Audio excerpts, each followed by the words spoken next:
Bismillahirrahmanirrahim. Innal hamdalillah nahmaduhu wa nasta'inuhu wa nastaghfiruh wa na'udzu billahi min shururi anfusina wa min sayyiati a'malina. Man yahdihillahu fala mudilla lah wa man yudlil fala hadiya lah. Wa ashhadu an la ilaha illallah wahdahu la syarika lah.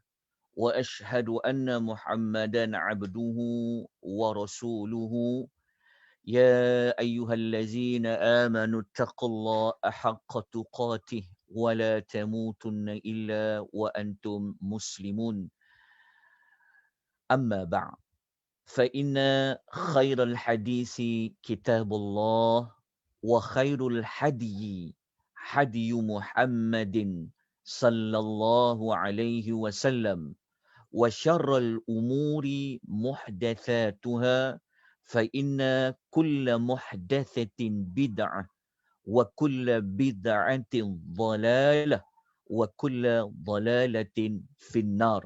السلام عليكم ورحمة الله وبركاته.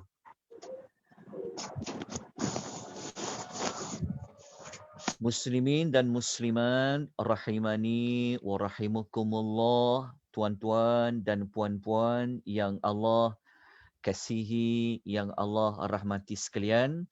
Alhamdulillah, kita bersyukur sebanyak-banyaknya kepada Allah Subhanahu wa taala di atas rahmat dari Allah Subhanahu wa taala. Pada pagi ini kita dapat menyambung meneruskan pembelajaran kita tentang tadabbur surah Al-Kahfi, yang mana pada pagi ini merupakan siri yang ketujuh, pertemuan kita kali yang ketujuh.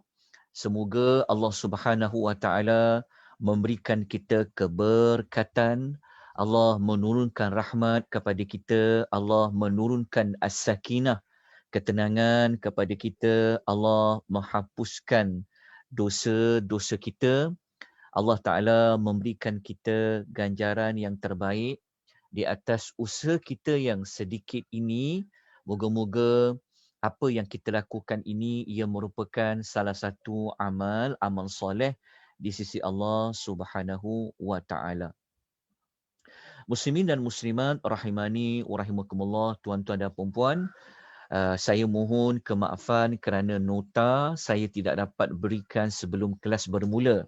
InsyaAllah nanti selepas zuhur, tuan-tuan dan puan-puan sudah pun boleh menerima nota yang kita rujuk bagi siri ketujuh pada pagi ini. Nota boleh didapati di link Google Drive yang telah pun diletakkan di bahagian chat di dalam Zoom ataupun di bahagian komen di FB Akademi Tadabbur Malaysia. Jadi pastikan tuan-tuan dan puan-puan menerima nota bagi memudahkan pengisian kita ataupun untuk membuat pengulangan. Kadang-kadang ada yang mendengar kuliah ini, pengisian ini tanpa dia dapat melihat kepada nota yang dipaparkan. Ya, mungkin kita sambil buat kerja dan sebagainya. Jadi saya perlu membekalkan kepada tuan-tuan nota rujukan. Walau bagaimanapun, untuk pengisian pada pagi ini, kalau sesiapa yang mempunyai Quran terjemahan, maka bolehlah membuka Quran terjemahan pada surah Al-Kahfi. Pagi ini kita belum lagi akan memasuki ayat yang berkenaan tentang Ashabul Kahfi. Maknanya pagi ini kita tidak akan memperincikan ayat-ayat tentang Ashabul Al-Kahfi.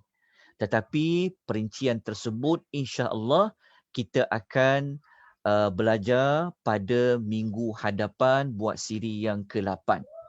Jadi pagi ini untuk siri yang ketujuh, kita masih lagi membincangkan tentang muqaddimah. pendahuluan surah Al-Kahfi. Pendahuluan ini ia berada pada ayat yang pertama sampailah kepada ayat yang ke-8.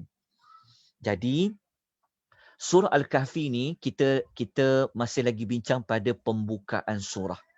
Okey, salah satu kaedah untuk faham surah-surah di dalam Quran, kita boleh menggunakan kaedah melihat pembukaan surah, melihat kepada penutupan surah dan melihat perincian kepada pembukaan dan penutup pada pertengahan ayat-ayat dalam setiap surah.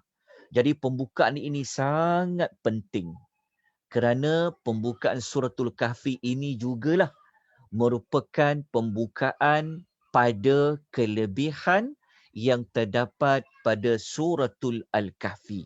Jadi saya tak perlu ulang hadis cerita tentang membaca 10 ayat pertama suratul Kahfi, membaca pada penutup. Apabila Nabi sebut 10 ayat pertama, maknanya tentu ada sesuatu maklumat yang sangat berharga pada 10 ayat pertama. Maka 10 ayat pertama itu kita boleh jadikan ia di bawah kumpulan ayat pembukaan surah Al-Kahfi. Ayat 7 dan ayat 8 kita akan bicarakan pada pagi ini. Kita akan ulas tidaklah secara terperinci tetapi kita akan mengukuhkan maklumat yang ada pada ayat 7 dan ayat 8. Baik, kita terus pergi kepada ayat 7 dan ayat 8. Ayat 7 adalah sambungan kepada ayat 6. Ayat 6 kita telah belajar pada minggu lepas. Allah Subhanahu wa taala telah memujuk Nabi sallallahu alaihi wasallam. Dalam masa yang sama Allah melarang kepada Rasulullah sallallahu alaihi wasallam supaya Nabi janganlah nak membinasakan diri, nak merasa kecewa, nak merasa sedih. Kerana apa?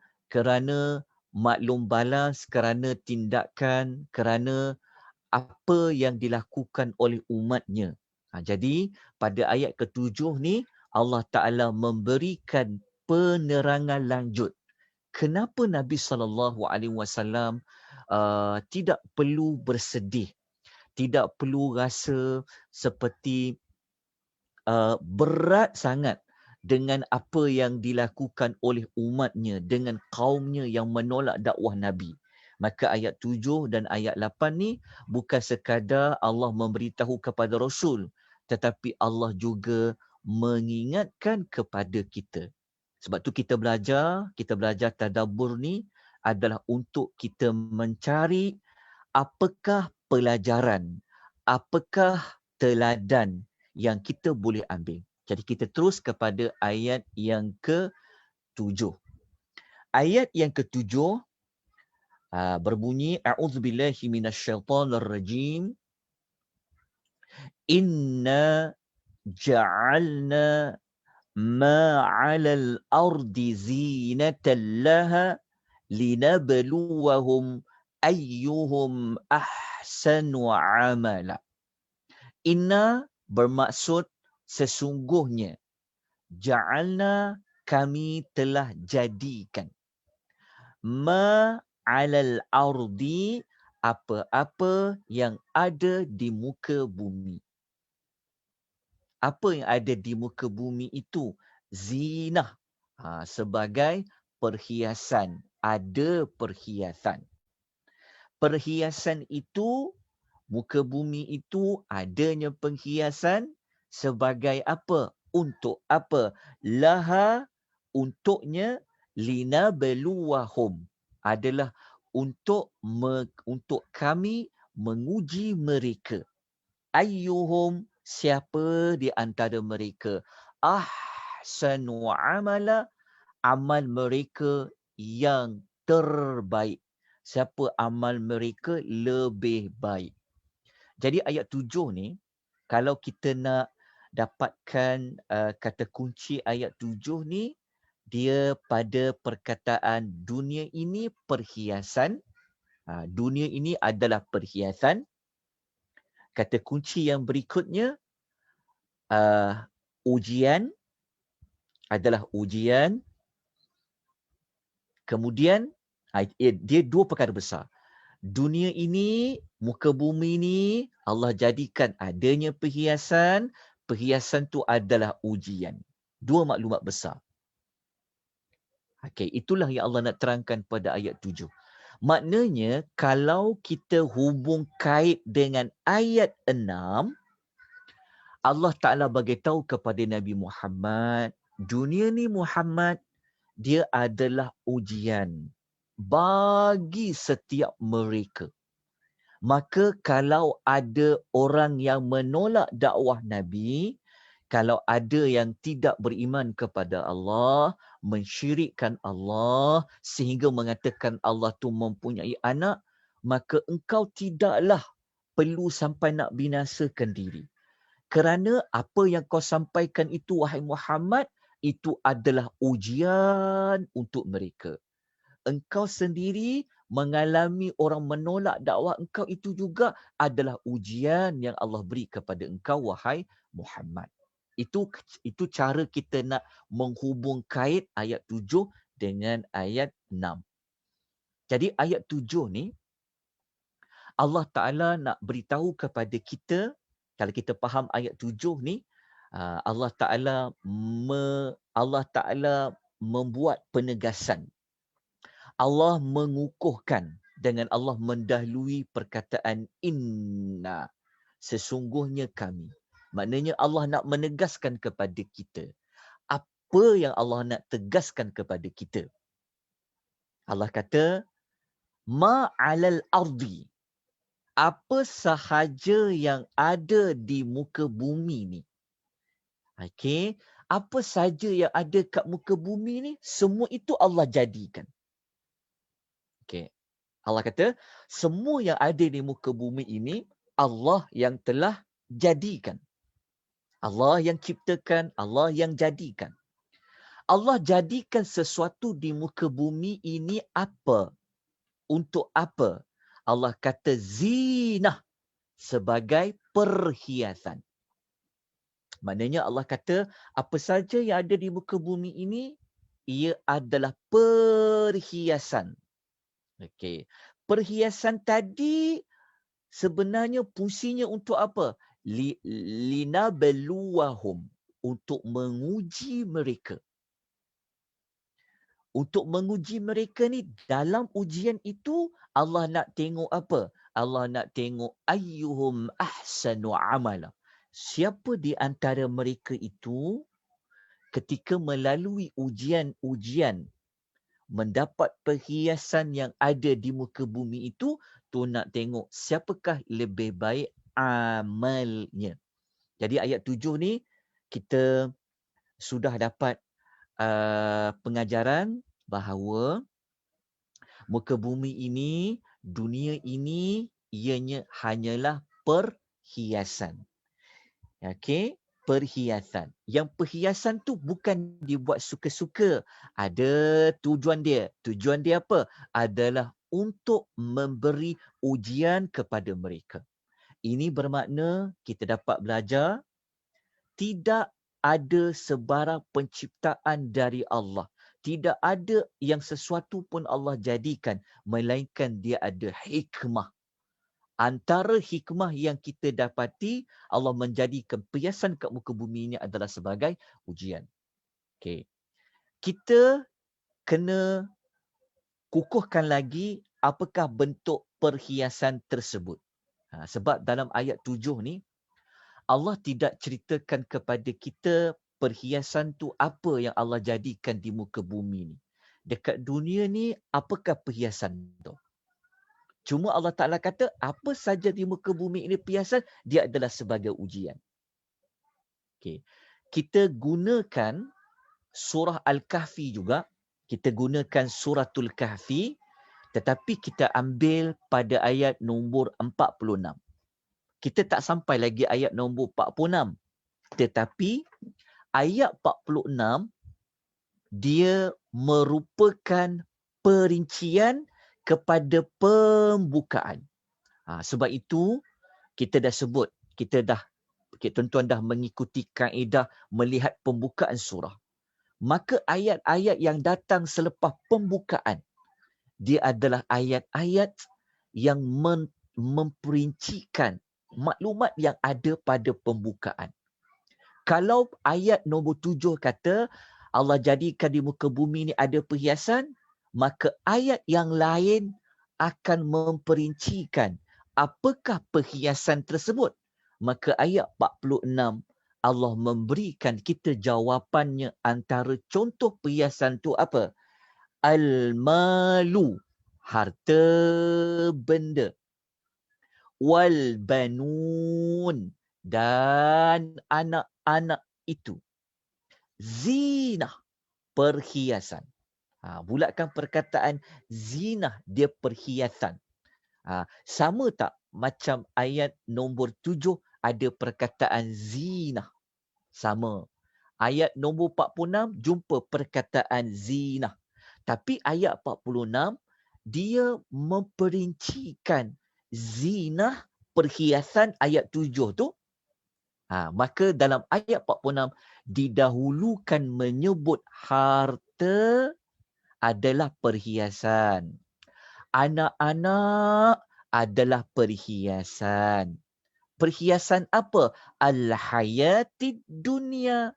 Perhiasan hidup semasa di dunia. Maknanya perkataan hidup semasa di dunia itulah menjelaskan apa makna alal ardi. Sebab dalam ayat 7 kita jumpa perkataan di muka bumi. Di muka bumi. Di muka bumi itu maksudnya adalah apa? Al-hayati ad-dunya. Hidup di dunia. Sebab itu pentingnya mencari perincian ayat. Okey, jadi yang ayat 7 kata di muka bumi itu sebenarnya merujuk kepada maksud hidup dekat dunia ni. Sebab apa? Sebab Allah memang ciptakan bumi ni untuk manusia hidup di atasnya. Kalau hidup di dalamnya itu dah matilah. Bumi ni kalau dekat dalam dia itu untuk simpan orang-orang yang matilah dalam tanah. Tapi di atasnya untuk orang yang hidup. Maka ayat 46 ni menjelaskan kita. Okey, rupa-rupanya perhiasan yang telah Allah jadikan di muka bumi itu ia adalah harta, dia adalah anak-anak. Yang anak-anak tu, harta anak-anak tu perhiasan masa kita hidup dekat dunia. Allah bagi tahu kat kita. Okey. Lepas tu, dekat ayat nombor 7 tadi kita tahu anak-anak dengan harta dengan anak-anak tu sebagai apa? Linabluwahum. Adalah untuk menguji mereka. Maksud dia, ayat 46 ni dia hanya menyebutkan contoh yang besar, yang utama. Perhiasan tu apa? Iaitu harta dan anak-anak. Okey, ini Allah sebut dua contoh yang paling dekat dengan manusia. Okey, harta dan anak-anak. Kenapa dahulukan harta? Kerana kalau Allah sebut anak-anak, ada orang dia tidak ada anak. Tetapi dia semua orang ada harta. Semua orang mencari wang ringgit. Semua orang mencari rezeki dia. Sebab tu Allah dahulukan menyebut harta, baru Allah menyebut anak-anak. Lepas tu pula, kenapa dahulukan sebut harta? Kerana pada ujian harta ni, dia lebih berat daripada ujian anak-anak. Harta ni, dia sangat sinonim kepada semua manusia. Tapi kalau bincang pasal anak-anak, mungkin ada orang dia tidak ada anak. Sebab tu Allah menyebut tentang harta terlebih dahulu, baru anak-anak. Okey, maknanya ayat 46 ni memberikan kita juga jawapan rupa-rupanya Apa yang Allah jadikan di muka bumi ini, maksudnya waktu kita hidup selagi mana dunia ni masih ada, bumi ni masih wujud, itu adalah sebagai ujian sahaja kepada kita. Antara ujian yang kita perlu lalui adalah pada ujian harta, pada ujian anak-anak. Okey, jelas ya? Itu maklumatnya. Okey, kita akan gunakan balik yang ayat nombor 46 ni. Jadi kita kena perincikan tentang ujian ini. Okey, maknanya daripada ayat 7 ni, kita mendapati bahawasanya hidup kita kat muka bumi ni sebagai apa? Sebagai satu ujian.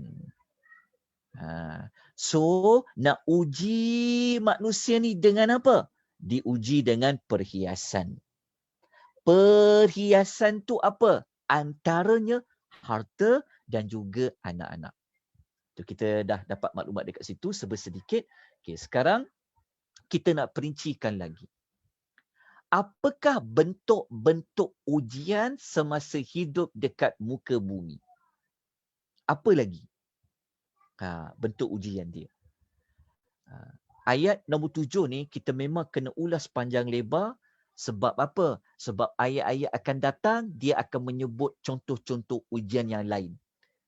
Contohnya nanti, pada minggu berikutnya kita akan belajar antara contoh ujian manusia dalam hidup, ujian dari sudut agama, kisah Ashabul Kahfi. Hidup dekat muka bumi ni ada ujian. Ada orang diuji dengan harta. Kisah seorang lelaki miliki 2 kebun. Ada manusia hidup kat muka bumi ni. Memang Allah nak uji mereka. Ujian apa? Ujian ilmu pengetahuan. Ada manusia diuji dengan ujian apa? Ada ujian kekuasaan. Ujian. Contoh dia, Zulkarnain. Sebab itu, pembukaan ini dia memberikan kita kepada perincian ayat-ayat yang berikutnya. Ayat-ayat yang berikutnya, Ashabul Kahfi semua tu adalah menjelaskan lagi, memperincikan pada pembukaan dia. Sebab tu pembukaan ni sangat penting sebelum kita nak pergi kepada kisah Ashabul Kahfi. Sebab Ashabul Kahfi ni kita biasa dengar, tetapi kita akan tambah baik dari sudut nak tengok apa dekat Ashabul Kahfi tu. Tetapi kita faham perkara pokok pada Ashabul Kahfi itu adalah pada ujian. Kena ingat tu. Jangan lupa perkataan linabluwahum adalah untuk menguji mereka. Okey. Pengajaran kita dapat belajar pada pagi ni sebenarnya ayat 7 ni, Allah nak bagi tahu kepada kita, kita kena letak dalam sanubari kita, dalam pemikiran kita, kita kena beritahu pada semua orang bahawa hidup kat muka bumi ini sebenarnya dia adalah ujian. Ujian ini dalam bentuk apa? Kalau kita perincikan, ujian ini Allah Ta'ala beri kepada kita, kadang-kadang Allah beri ujian kepada kita dalam bentuk perintah. Perlu buat. Kadang-kadang Allah uji kita dengan perintah larang buat. Yang perintah buat ini, contohnya perkara-perkara yang Allah wajibkan, kita kena buat. Macam solat, macam zakat, wajib buat. Solat itu ujian, zakat itu ujian. Ibadat haji ni ujian. Benda-benda yang wajib tu dia adalah ujian. Tetapi Allah juga menguji manusia dengan larangan. Jangan buat. Itu dari sudut haram, hukum haram. Jangan buat. Okey. Itu adalah bentuk dalam bentuk larangan. Okey, faham ya kat sini ada perkara yang Allah uji kita dengan perintah perintah wajib buat, ada Allah uji kita dengan perintah larang buat. Kemudian kita perjelaskan lagi bentuk-bentuk ujian tu. Okey, kalau kita rujuk dalam surah Al-A'raf ayat nombor 168 muka surat 172, kita akan jumpa Allah menyebutkan apakah bentuk-bentuk ujian. Allah menggunakan perkataan bala. Kita duk faham perkataan bala, macam azab, itu salah. Maksudnya penggunaan bahasa kita tu tak apalah, itu untuk bahasa kita. Tetapi Quran kalau sebut bala, bukanlah balak macam kita faham ni bala dah sampai ni. Bukan yang seperti yang kita faham. Kita faham tu dia bukan Quran. Itu bahasa kita. Tetapi apa yang Allah maksudkan dengan bala, dia adalah ujian. Sebab itu pada ayat 7 tadi kita jumpa perkataan apa? Linabelu. Linabeluwahum. Linabelu, nabelu, baluhum tu. Kalau na tu kami. Baluhum tu bala lah. Bala tu sebenarnya adalah ujian. Seperti mana Allah sebut suratul Al-A'raf pada ayat nombor 168. Wabalawnahum, dan kami balakan kepada mereka. Kalau kita dengar perkataan bala ni, macam kita tahu musibah, kita tahu macam bala ni macam bala kan, bala. Okey, kita jangan faham Quran dengan kita faham bahasa kita. Tak. Quran bukan bahasa kita. Tetapi bala dia adalah ujian, dia adalah cubaan. Maka Allah kata wabalawnahum, dan kami telah menguji mereka. Mereka ni siapa? Mereka yang hidup dekat muka bumi itulah. Okey, dengan apa? Dengan apa? Al-hasanati. Dengan al-hasan ni dengan kebaikan. Kebaikan ni maksud dia apa? Apa saja yang beri faedah kepada kita, bagi manfaat kepada kita, menyenangkan kita, menggembirakan kita, melapangkan kita, itulah adalah ujian. Allah guna perkataan bil hasanat. Al-hasanat, kebaikan-kebaikan. Itu adalah ujian.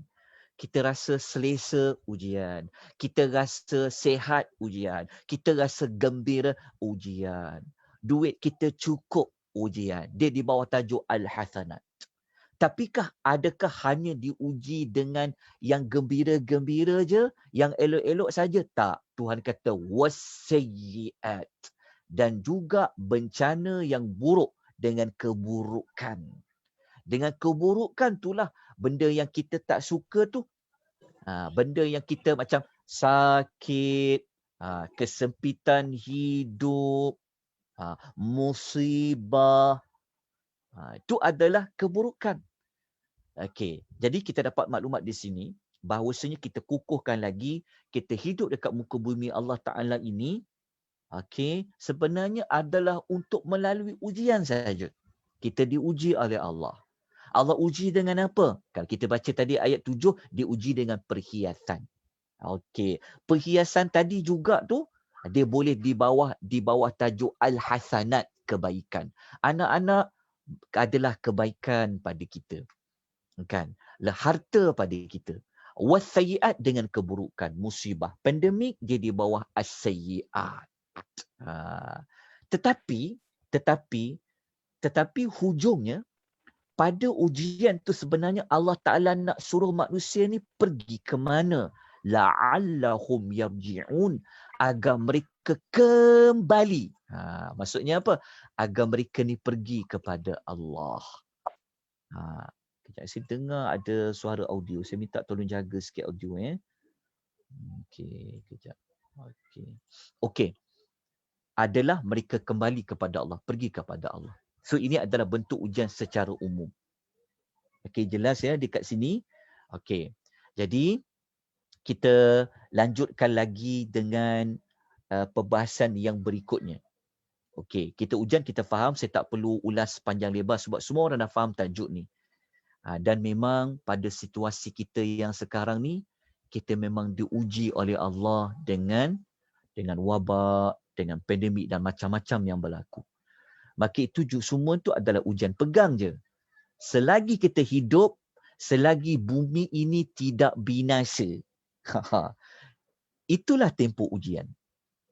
Dia tempoh hayat ujian ni, tempoh dia selagi kita hidup dekat muka bumi. Selagi dunia ni masih ada, selagi tu ujian akan ada. Sebab tu ayat 8 kita akan belajar sebentar lagi, Allah menyebutkan tentang dunia ni akan binasa.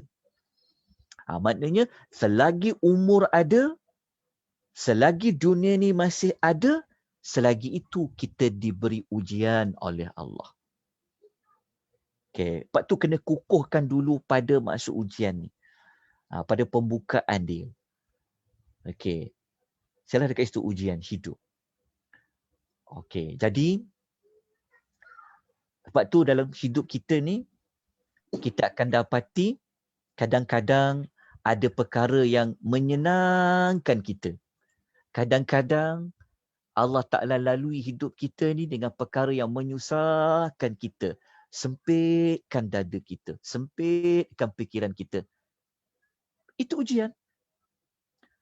Orang hidup selesa tu ujian juga. Harta banyak tu ujian juga. Kalau harta banyak, hidup senang, badan sihat, itu ujian dekat mana? Ujian nak tengok syukur ke tak syukur. Kalau ujian pada kesepitan as-sayyi'at contohnya, Allah Ta'ala nak tengok sabar ke tak sabar. Itu Allah Ta'ala nak tengok. Lepas tu kalau diberikan kebaikan dari sudut kekuasaan, Allah kata nak tengok. Dia guna tak kekuasaan itu dengan sebaiknya. Itu semua adalah ujian. Pegang bermula hari ini, kukuhkan lagi maklumat. Pegang dalam hidup kita, hidup ini ujian. Letak perkataan ujian tu. Letak perkataan ujian tu. Bila baca surah Kahfi, apabila kita faham maklumat ni, kita akan lalui hidup kita dengan apa? Kita akan lalui hidup kita sama ada dengan syukur, sama ada kita lalui hidup kita dengan sabar. Sebab kita dua-dua tu je situasi. Ada masa kita kena bersyukur, ada masa kita kena bersabar. Sebab ada masa kita sihat, syukur. Ada masa kita sakit, kita kena sabar. Tu saja. Tuan-tuan jangan ingat tuan-tuan sihat, tuan-tuan tak ada masalah, tuan-tuan cukup RM1, cukup hidup ni, jangan ingat tu bukan ujian. Tak, itulah ujian. Tapi ujian sudut apa? Al-hasanat, kebaikan. Okey? Lepas tu orang lain yang tengok, oh, untungnya dia senang, untungnya dia sekian-sekian. Jangan tengok orang lain tu senang macam dia tak ada apa-apa ujian. Tak, mereka juga ada diuji oleh Allah. Dua tu saja. Ya, pegang maklumat ni sampai bila-bila. Supaya kita lalui hidup ini adalah dengan penuh syukur, dengan penuh sabar. Okay, ya? Jelas maklumat ni. Pegang sampai bila-bila. Okay? Apabila kita faham maklumat ini, kita tidaklah jadi orang yang kecewa, kita tidaklah jadi orang yang rasa macam dunia ni dah gelap. Sebab tu kalau manusia dia faham tentang ayat ini, tentang hala tuju hidup dia, kenapa siapa perlu dia membunuh diri? Itu persoalan dia. Kenapa? Sebab dia tidak kenal, dia tidak tahu apa hala tuju hidup dia. Hidup ni sebenarnya bukan dekat dunia ni. Sebab sekejap lagi kita akan baca ayat 8. Kita akan baca ayat 8 sekejap lagi. Tapi dunia ni untuk ujian saja. Okey, saya tak perlu nak ulas sepanjang lebar tentang maklumat ini. Okey, cuma kita nak panjangkan pada maklumat ini. Lepas ujian tu, perkataan ni jangan lupa. Allah kata Allah nak tengok siapa ahsanu amala, yang terbaik amalnya. Allah kata, sekejap saya nak ambil sesuatu sekejap. Okey. Ahsanu amala, yang terbaik amalnya. Okey, contoh Allah Ta'ala dia uji orang dengan perintah ketaatan kan. Allah nak tengok siapa yang taat pada Allah tu yang terbaik cara dia. Lepas tu kalau Allah uji dia dengan keburukan, Allah uji dia dengan musibah, Allah nak tengok siapa yang terbaik dalam menghadapi musibah. Macam tu. Tapi waktu nak buat amal kebaikan, amal soleh, Allah nak tengok siapa terbaik. Allah nak tengok siapa yang paling baik rasa syukur dia. Macam tu. Siapa yang paling terbaik pada sifat sabar dia. Begitu. Jadi, kita kukuhkan maklumat waktu kita diuji oleh Allah dengan solat, dengan perintah-perintah kebaikan ni, Allah nak tengok yang terbaik. Apa maksud terbaik tu? Okay, kita akan ulas sedikit sebanyak pada pagi ni. Okey. Waktu kita belajar ayat 2 tempoh hari, kita dah ulas tentang perkataan ya'maluna as-salihat, iaitu sentiasa melakukan amal-amal yang soleh. Tetapi ayat 7 ni Allah tukar dengan perkataan ahsanu amala. Ahsanu yang terbaik. Terbaik apa? Amala. Amal. Yang terbaik amal. Kalau ayat nombor 7, amal melakukan amal-amal yang soleh. Sebenarnya dia sama saja. Sama tu maksud dia, apa itu amal yang soleh? Amal yang soleh adalah amal yang terbaik. Siapa buat amal yang terbaik, amal dia itu dimasukkan di bawah istilah amal yang soleh. Ini bermakna ciri-ciri amal yang soleh, ia juga adalah ciri-ciri amal yang terbaik. Ibadat yang terbaik. Okey, apa ciri-ciri amal yang terbaik? Okey, kita lihat satu komentar ulasan yang dibuat oleh Al-Fudail bin Iyad rahimahullah. Okey, Al-Fudail bin Iyad, dia seorang tabi'in. Dia kata apa? Dia kata amal terbaik tu apa? Dia kata akhlasuhu wa aswabuhu. Dia kata amal yang paling ikhlas dan amal itu paling betul. Dia kata amal itu ikhlas dan amal itu betul. Dia kata amal tu betul. Amal tu tepat. Dia kata ikhlas dan tepat dan betul, dia kata. Lepas tu beliau ulas lagi. Beliau kata kenapa perlu ikhlas? Kenapa perlu betul? Dia kata innal amala idza kana khalisan wa lam yakun sawaban lam yuqbal. Dia kata, beliau mengatakan sesungguhnya apabila amal itu ikhlas tetapi dia tidak betul, ia tidak akan diterima. Dia kata. Lepas tu dia kata lagi, wa idza kana sawaban wa lam yakun khalisan lam yuqbal hatta yakuna khalisan wa sawaban. Dia kata manakala jika amal tu dia buat betul, ikut sunnah, macam Nabi buat contohnya, tapi kalau tak ikhlas, ia juga tidak akan diterima oleh Allah.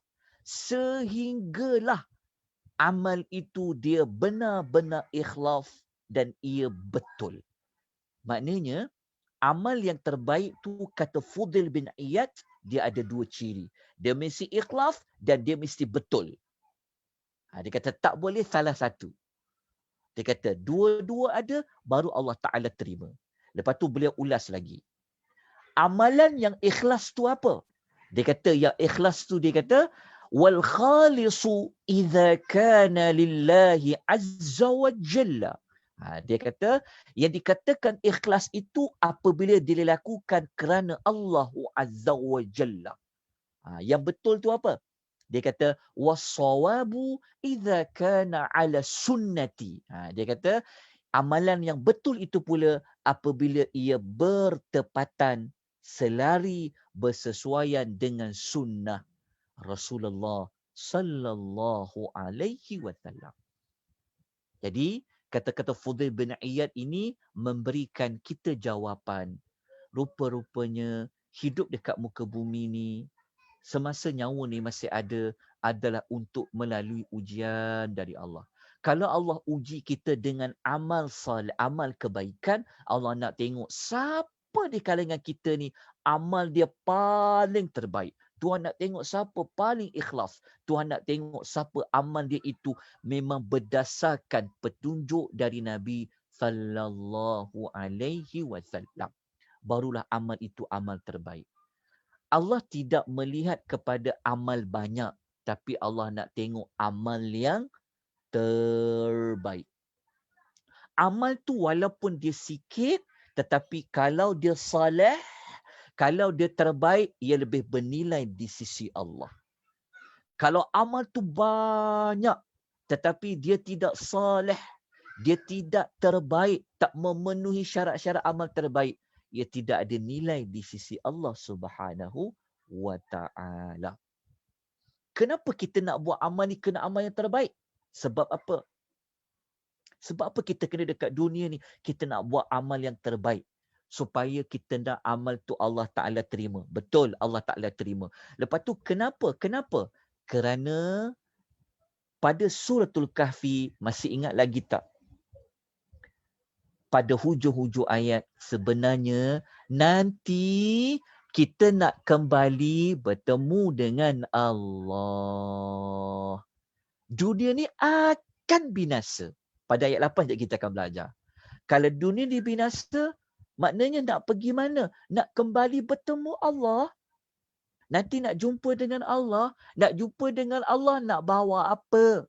Nak jumpa dengan Allah Ta'ala tu, Allah nak bagi keputusan. Allah Ta'ala nak bagi keputusan. Ujian kamu semasa hidup kat dunia.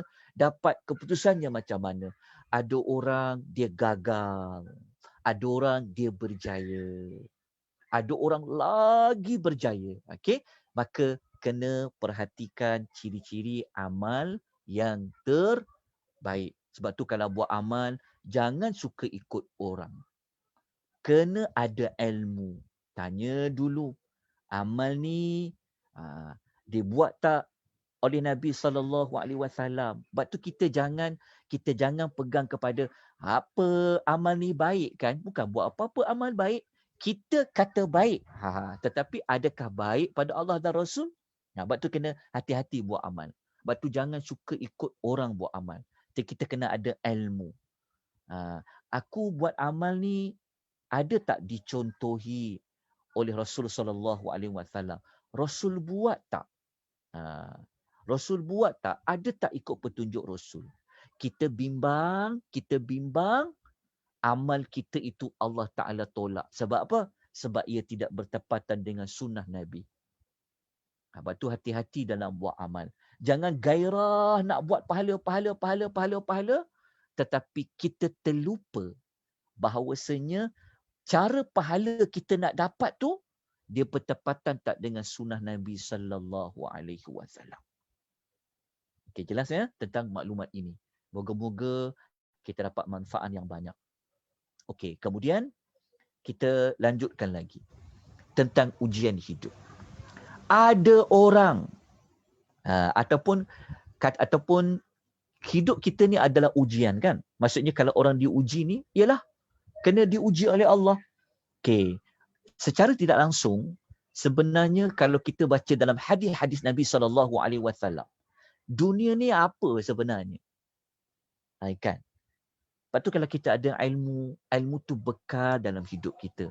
Kalau kita rasa macam nak jatuh dah, kita rasa macam tak boleh nak lalu dah hidup ni, kita ingat balik bangun, balik bangkit, balik kita boleh move on terus. Sebab apa? Sebab kita tahu ni adalah ujian. Siapa hidup dalam dunia ni dia nak berpisah? Betul tak? Siapa hidup dalam dunia ni dia nak susah? Siapa hidup dalam dunia ni dia hilang pekerjaan? Siapa hidup dekat dunia ni dia nak ditimpa dengan penyakit? Siapa nak? Tak ada siapa pun nak. Tetapi dia tidak boleh tolak. Dia tidak boleh menafikan. Hidup ni adalah ujian untuk kamu lalu. Jadi sepatutnya kalau dia benar-benar mukmin, kalau dia benar-benar beriman, dia akan dapat rasa dunia ni apa? Nabi sebut dalam hadis riwayat Muslim. Nabi kata ad-dunya nusijnun lil mu'min. Al-mu'min. Nabi kata dunia ni sebenarnya bagi orang yang beriman, dia akan rasa sebagai penjara. Tapi kalau bagi orang kafir, Nabi kata wa jannatul al-kafir. Syurga bagi orang kafir. Faham tak hadis ni? Nabi nak bagi tahu apa dekat kita? Nabi nak beritahu pada kita, kalau kita rasa hidup dekat dunia ni macam penjara. Penjara ni maksud dia apa? Kita tidur pun tak bebas, kita tak boleh keluar sesuka hati, betul tak? Hidup kita terkongkong. Iya. Memang kita ni kalau orang mukmin, memang hidup dia dikongkong. Dikongkong dengan apa? Ada benda tak boleh buat, ada benda kena buat. Kan macam-macam lah nak kena buat. Iya, hidup kita dikongkong oleh Allah. Sebab hidup ni adalah ujian. Umpama penjara, kau tak boleh sesuka hati kau buat. Sebab orang mukmin kalau dia rasa hidup dekat dunia ni, dia rasa macam syurga, dia tidak beriman sebenarnya. Sebab tu orang kafir, dia tak kisah halal ke, haram ke, dia tak kisah. Sebab bagi dia, dunia ada. Manfaatkanlah hidup dengan sewenang-wenangnya tanpa mengenal haram-haram. Kita tak. Kita orang mukmin tak. Kita orang mukmin tidak. Kita orang mukmin, kita ada pantang larang. Kita ada peraturan. Sebab apa? Sebab dunia ni adalah ujian. Betul tak? Kalau orang penjara kan, dia kena ikut peraturan. Tak boleh pergi ke mana-mana. Sempit rasa hidup. Iya. Itu orang mukmin. Okey, jelas? Nampak ya? Lepas tu ada banyak benda kita buat. Nak kena sikit-sikit, tak boleh buat. Sikit-sikit, tak. Orang mukmin memang macam tu. Sebab itu adalah ujian untuk dia. Jadi kalau dia faham, dia akan lalui. Allah suruh, Allah kata jangan buat, dia tinggalkan. Allah kata kena buat, dia tunaikan. Itulah ujian untuk dia. Okey, hadis ni jelas moga-moga dapat banyak manfaat. Kemudian kita tengok hadis yang kedua. Hadis riwayat Al-Hakim, hadis sahih. Okey, apa sabda Nabi SAW? Nabi kata, hulwatun dunya murratul akhirah. Siapa yang rasa hidup kat dunia ni manis, dia akan merasa pahit di hari akhirat. Wa murratun dunya khulwatul akhirah. Pahit dekat dunia ni akan membawa kemanisan di hari akhirat. Apa makna dia? Tengok bijaksananya Nabi dalam mengungkapkan kata-kata. Nabi kata, siapa yang rasa hidup dunia ni manis aja. Tak ada lah. Maknanya manis saja. Sebenarnya nanti di akhirat dia akan rasa pahit. Siapa dekat dunia ni dia rasa hidup kat dunia ni pahit. Susah hidup dunia ni. Macam-macam kena buat. Macam-macam kena tinggal. Rasa macam dalam penjara hidup kat dunia ni. Nabi kata, nanti di akhirat engkau akan rasa manis di hari akhirat. Okay, jelas tuan-tuan puan? Kan? Kita diuji sikit dengan Allah. Kejap je diuji dengan Allah. Kan dengan ujian, tak boleh ke mana-mana sekejap. Betul tak? Diuji oleh Allah, kita dah bising. Kita dah maki orang. Kita dah maki orang ni. Kita pergi salahkan orang ni. Itu bukan orang mukmin yang sebenar. Orang yang mukmin yang sebenar, dia tak macam tu. Orang mukmin yang sebenar ni, kalau Allah nak bagi pandemik ni bertahun-tahun, kita terima. Sebab tu ujian dari Allah. Tapi kita berdoa, kita terima datang dari Allah.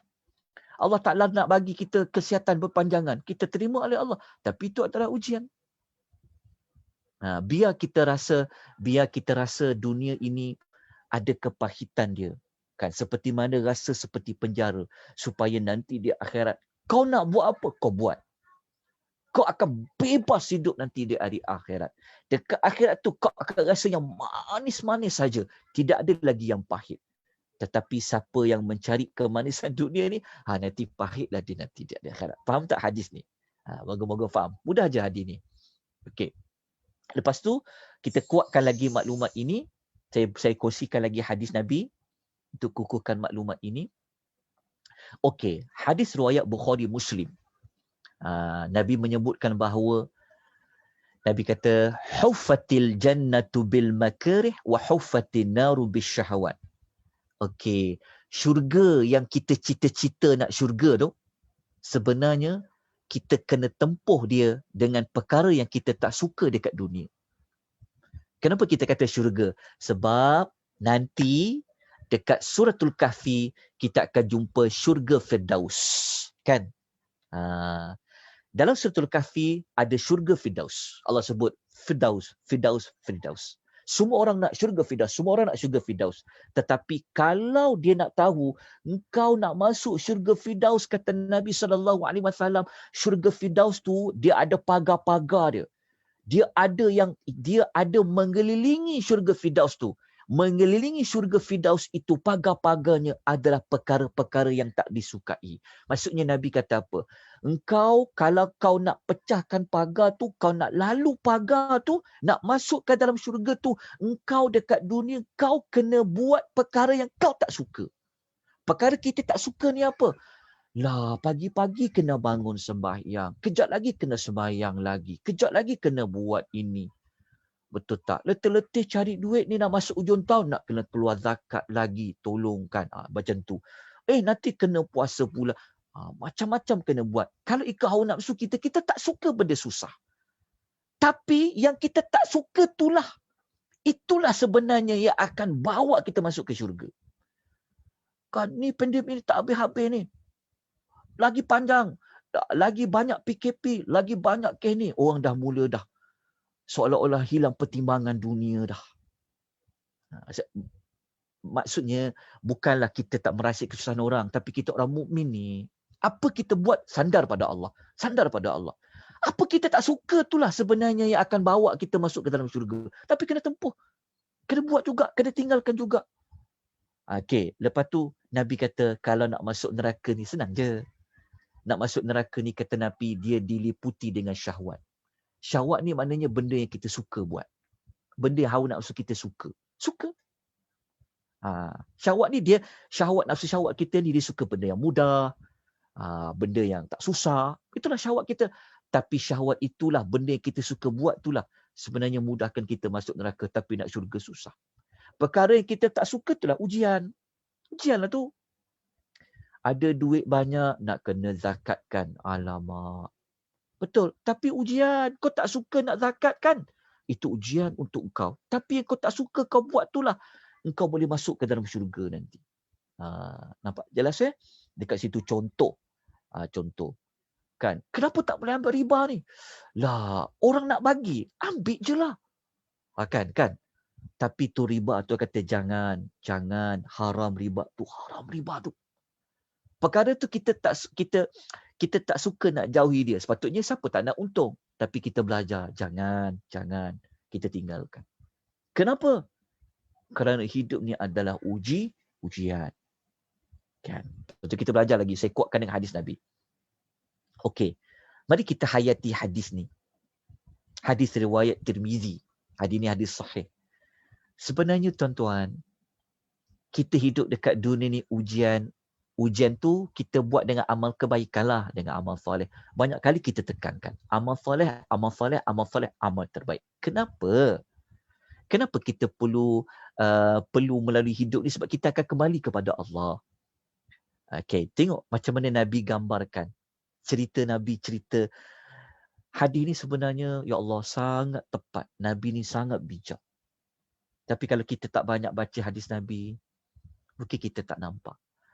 Tapi hadis ni, cerita dia sebenarnya waktu Nabi tidur kat bawah pokok sebenarnya. Lepas tu sahabat offer Nabi supaya selesa sikit tidur. Nabi kata tak. Nabi kata apa?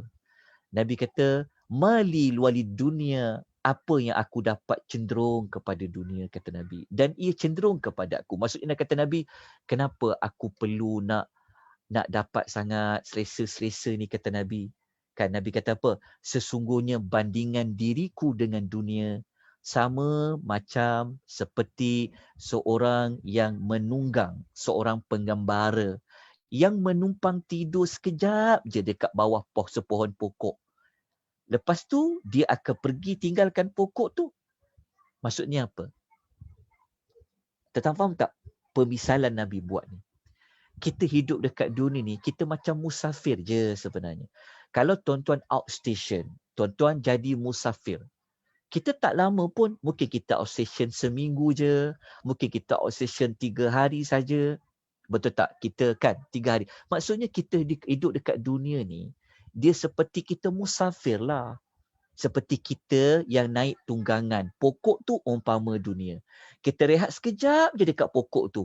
Sekejap je, untuk berehat sekejap je. Tetapi kita akan tinggalkan pokok tu. Kita nak pergi kepada hidup yang kekal. Macam kita musafir lah. Kita pergi tempat tu sekejap je. Tapi hati kita sebenarnya duduk di kampung kita. Dia macam foreigner lah. Foreigner kan. yang datang dekat Malaysia ni, hati dia dekat mana sebenarnya? Hatinya dekat kampung dia, tanah halaman dia, keluarga dia. Tapi kenapa dia datang Malaysia ni? Kerana dia nak cari bekalan, nak bawa balik nanti sebenar-benarnya. Macam itulah hidup kita dekat dunia ni. Nanti kita akan jumpa ayat 8. Allah Ta'ala cerita pada kita. Okay, ingat. Kita ni sebenarnya adalah sebagai seorang musafir. Okay, tengok gambar ni. Ada gambar ni kan? Tengok gambar ni. Life is a journey from Allah to Allah. Betul tak? Kita ni hidup ni sebenarnya satu pengembaraan je. Kejap je. Kita datang dari Allah, kita akan pergi kepada Allah Subhanahu Wa Taala. Inilah sebenarnya maklumat yang besar ada pada Suratul Kahfi. Maka sangat sayang kalau belajar Suratul Kahfi, dia tidak dapat maklumat ini. Kalau dia lebih nampak kepada keajaiban, tidur 309 tahun pasal Al-Kahfi, sebenarnya dia belum lagi dapat mesej yang penting pada cerita Ashabul Kahfi itu sebenarnya.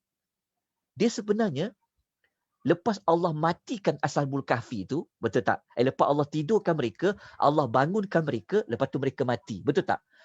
Ada setengah orang, dia nampak sudut keajaiban, dia tidur 309 tahun. Betul, itu memang salah satu tujuannya. Tetapi kenapa dia tak ulas lepas 309 tahun, lepas tu dia mati? Kenapa tak tengok sudut tu? Maknanya, engkau hiduplah 309 tahun sekalipun, tapi kau akan mati. Tapi kenapa Allah hidupkan mereka selepas 309 tahun? Allah Ta'ala nak bagi tahu kepada kita, maknanya, lepas kau mati 309 tahun, kau akan hidup nanti. Sebab itu, kita kena ambil sudut yang betul pada Suratul Kahfi. Jangan baca Al-Kahfi pada, nak elak Dajjal, nak elak Dajjal. Jangan nampak pada Dajjal tu saja. Tapi Dajjal tu ada kaitan. Dia akan datang pada hujung zaman. Lepas tu zaman ni habis. Lepas tu apa? Akhirat. Itulah pada pembukaan yang Allah nak sebut pada ayat 7 dan ayat 8. Jangan tersalah melihat sudut Suratul Al-Kahfi. Okay, jelas ya? Okey, kita tengok lagi. Saya nak tekankan maklumat ni sebab dia adalah muqaddimah. Pendahuluan. Okey. Lepas tu, lepas habis tajuk ni, barulah kita pergi kepada ayat 8. Ayat 8 ni memberi kita jawapan tadi. Lepas kita dah lalui ujian, kita cuba buat yang terbaik, kita cuba buat akamatul ikhlas, kita cuba buat amal itu dengan mengikut sunnah Nabi, kita sabar yang terbaik, kita sabar ni. Nanti apa yang akan berlaku dalam hidup kita? Apa bumi itu jadi apa? Ayat 8 Tuhan kata, wa inna laja'iluna ma'alaiha sa'idan juruza. Allah kata dan, ni ada dua pengukuhan dekat sini. Saya letak pengukuhan 1 dan 2 dekat kotak warna merah tu kan. Allah Ta'ala mengatakan dan sesungguhnya, benar-benar ataupun dan sesungguhnya kami pasti. Pasti tu pada la tu pasti. Benar-benar, inna sesungguhnya. Allah kata dan sesungguhnya kami pasti akan jadikan. Jadikan apa? Kalau tadi Allah jadikan apa yang ada dekat muka bumi itu perhiasan, Allah ulang balik semula.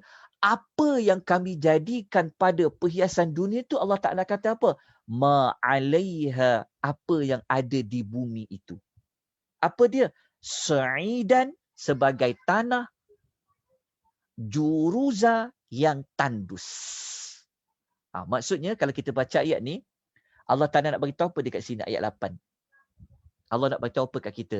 Allah nak beritahu pada kita dunia ini akan binasa. Bumi ini akan hancur lebur seperti tanah yang tandus. Juruza ni yang tak ada pokok-pokok dah. Tandus. Maknanya ayat 8 ni sebenarnya nak cerita pasal apa? Nak cerita bahawasanya bumi ini, dunia ini akan musnah, akan habis. Maknanya ayat ni nak mengajak kita pergi ke mana? Memikirkan tentang apa? Ayat ni membawa kita kepada memikirkan tentang kalau dunia ni dah tandus, bumi ni nanti akan jadi kosong, nanti jadi tandus, lepas tu nak ke mana? Ayat kursi akan beritahu, itulah dekat penutup dia. Okey, kita ulas lagi ayat ni, kita tengok. Kalau kita nak kuatkan ayat 8 ni, maksud dia nak lebih terang, kita kena ambil suratul Kahfi juga, tapi ayat nombor 47. Okey, tuan-tuan dapati, kan, kenapa saya bawa ayat 47? Kerana ayat 47 sebagai perincian ayat nombor 8. Kenapa? Sebab, waktu saya kata tadi, ayat 8 muqaddimah, dia adalah pendahluan. Tetapi dia dah bagi dah maksud tu. Tapi ayat-ayat yang datang selepas dia memperincikan muqaddimah dia. Pendahluan. Lepas tu kita tekankan ayat 10 ayat pertama ni, ayat awal-awal ditekankan dulu, dikukuhkan dulu supaya dia faham. Lepas tu baru masuk cerita-cerita tu. Tu kemudian.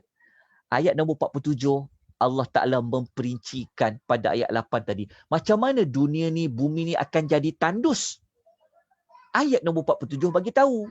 Wa yauma nusayyirul jibala. Kami akan bongkar dan terbangkan gunung ganang.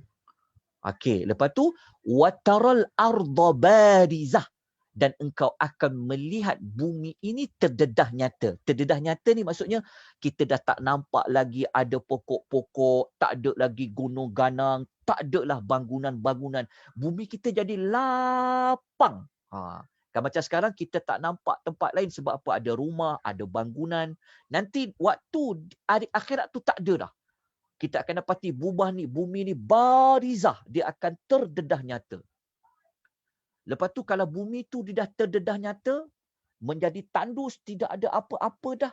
Bumi tu dia terdedah nyata untuk apa? Dekat situlah sebenarnya Allah kata wa hasyarnahum. Kami akan himpunkan mereka. Di mana? Di padang mahsyar. Macam mana Allah boleh himpunkan mereka? Falam nughadir minhum ahada. Sehingga kami tidak tinggalkan seorang pun dari mereka. Jadi ayat ni menerangkan tentang apa?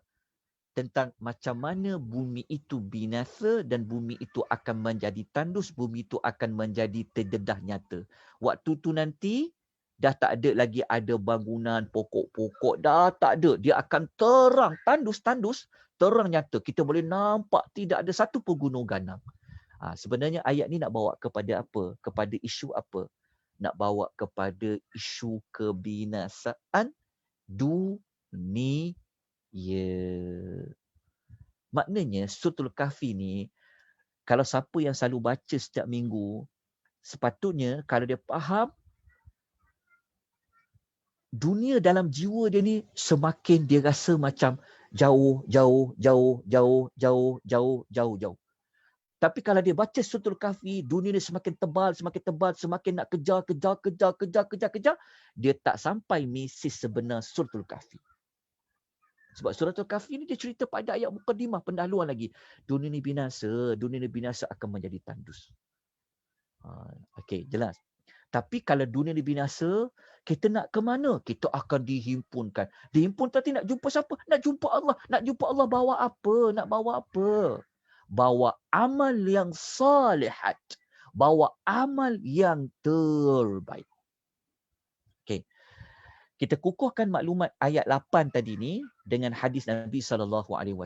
Kenapa Allah nak binasakan dunia ni? Maknanya dunia ni tak ada apa-apa.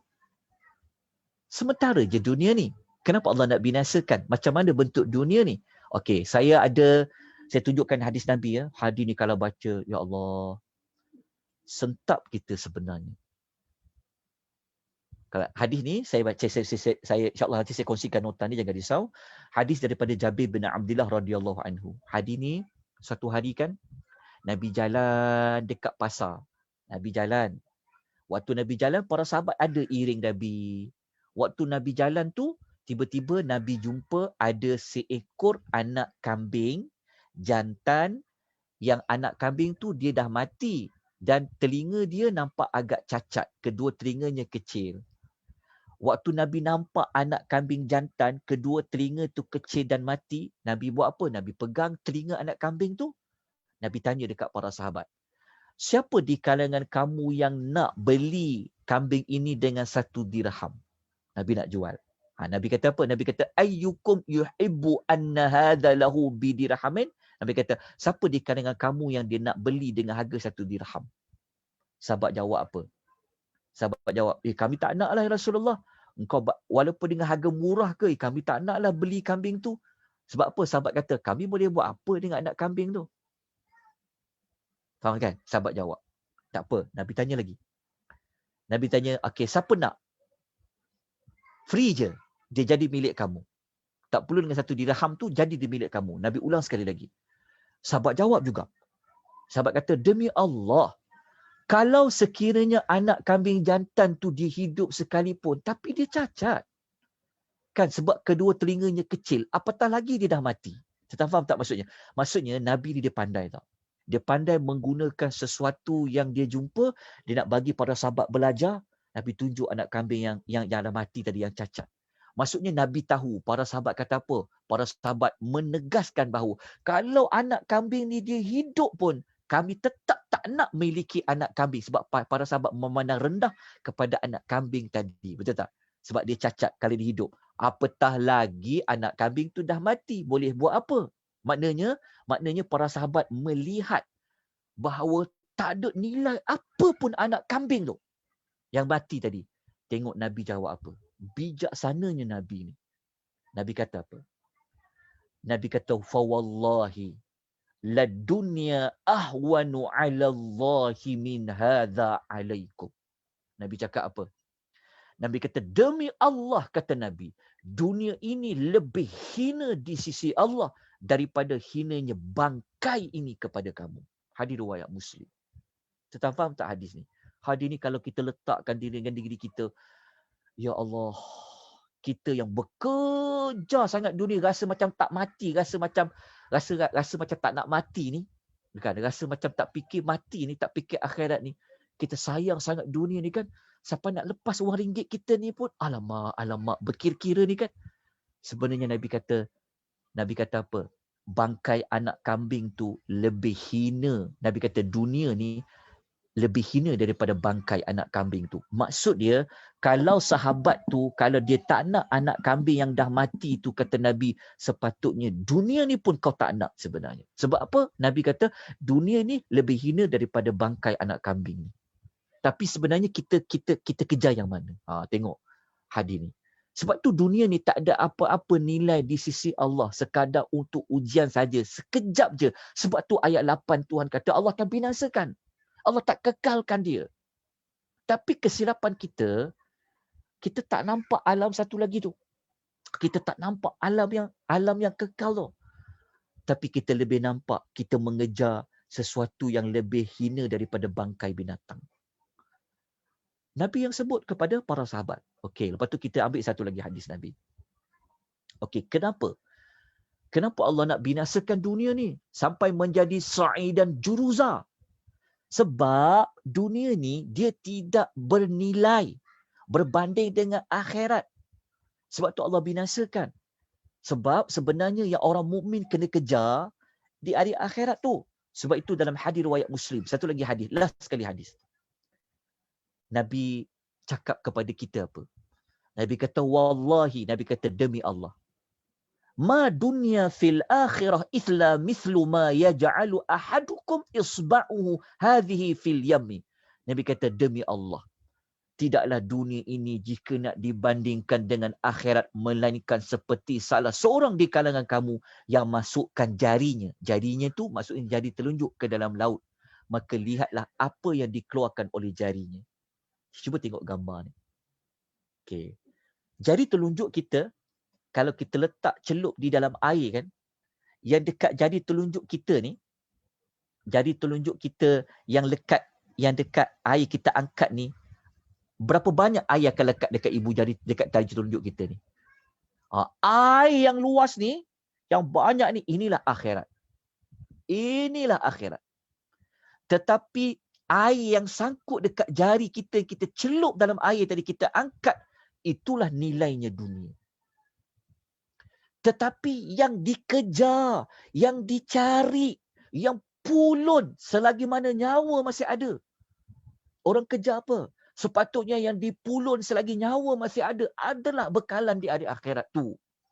Bukan dunia ni. Sebab tu Suratul Kahfi kata, dunia ni nanti benar-benar kata Allah, kami akan jadikan dia tandus. Maknanya Tuhan kata dunia ni akan binasa kata Allah Subhanahu Wa Taala. Sampai Nabi kata, engkau tengoklah banding nikmat akhirat dengan nikmat yang ada di dunia ini seperti jari. Sebab tu kita sebut tadi tu, life is a journey from Allah to Allah. Sebab tu apabila kita ditimpa musibah, Tuhan kata apa? Inna lillahi, to Allah we belongs, wa inna ilaihi raji'un, and to him is our return.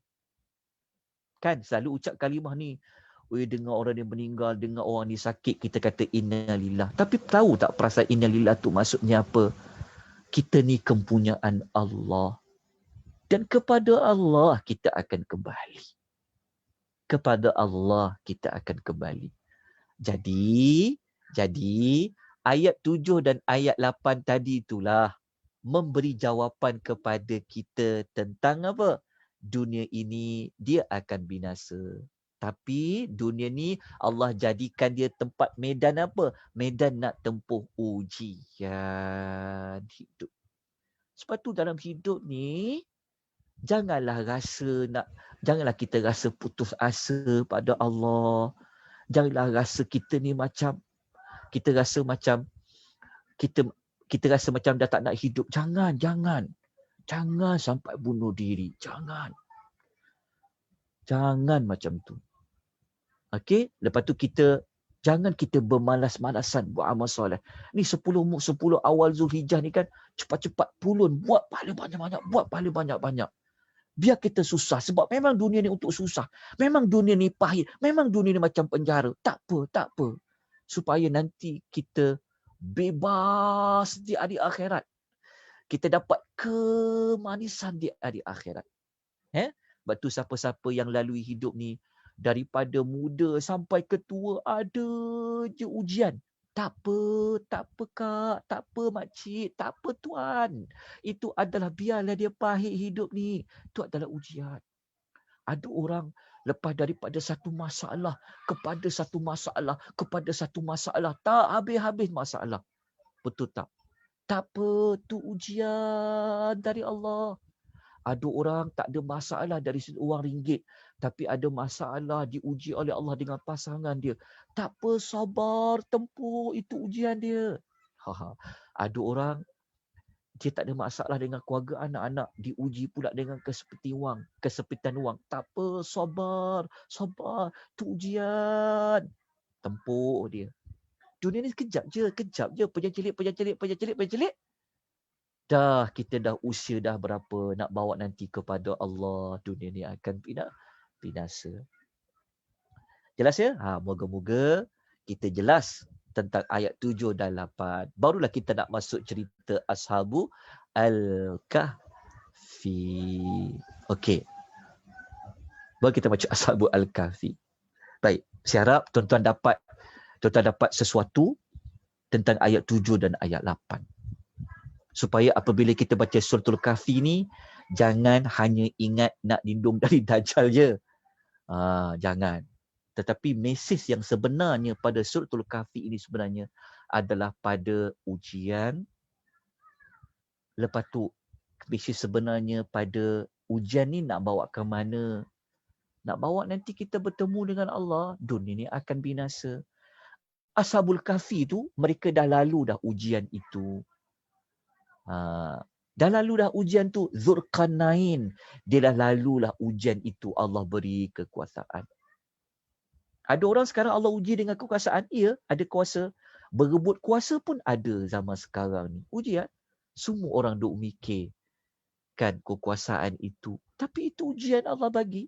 Moga-moga kita doakan mereka dapat hidayah tu taufik. Mereka sedar. Pemimpin pemerintah kita sedar bahawa jawatan yang ada tu sebenarnya ujian dari Allah. Ujian dari Allah. Okay, ya? Kita masuk Ashabul Kahfi. Kita ada sikit masa tapi saya tak cerita panjang lebar. Saya nak sebutkan tentang macam mana Allah ceritakan Ashabul Kahfi. Baik, begini. cerita Ashabul Al-Kahfi ni, okay, Allah Ta'ala cerita dia dalam dua bentuk pendekatan.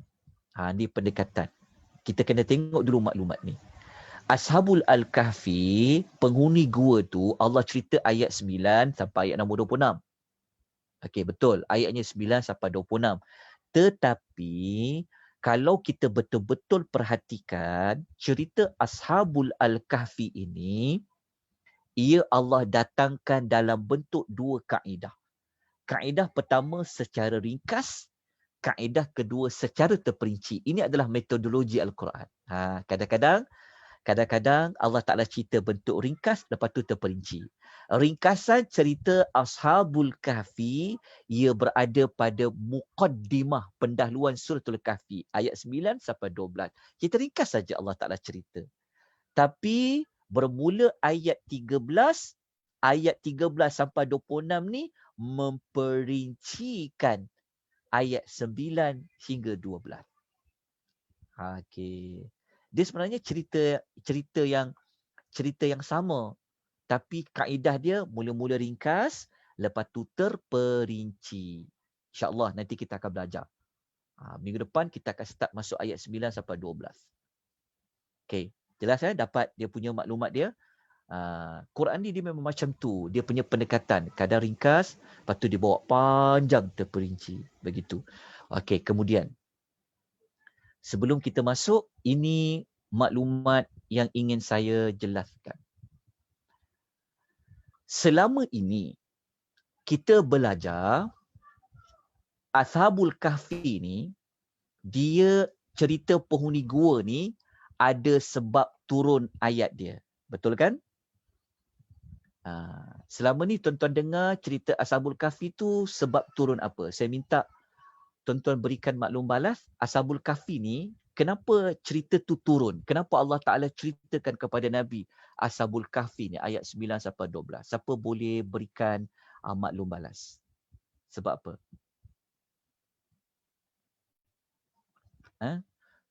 Ada tak? Ada sebab turun ayat dia tak?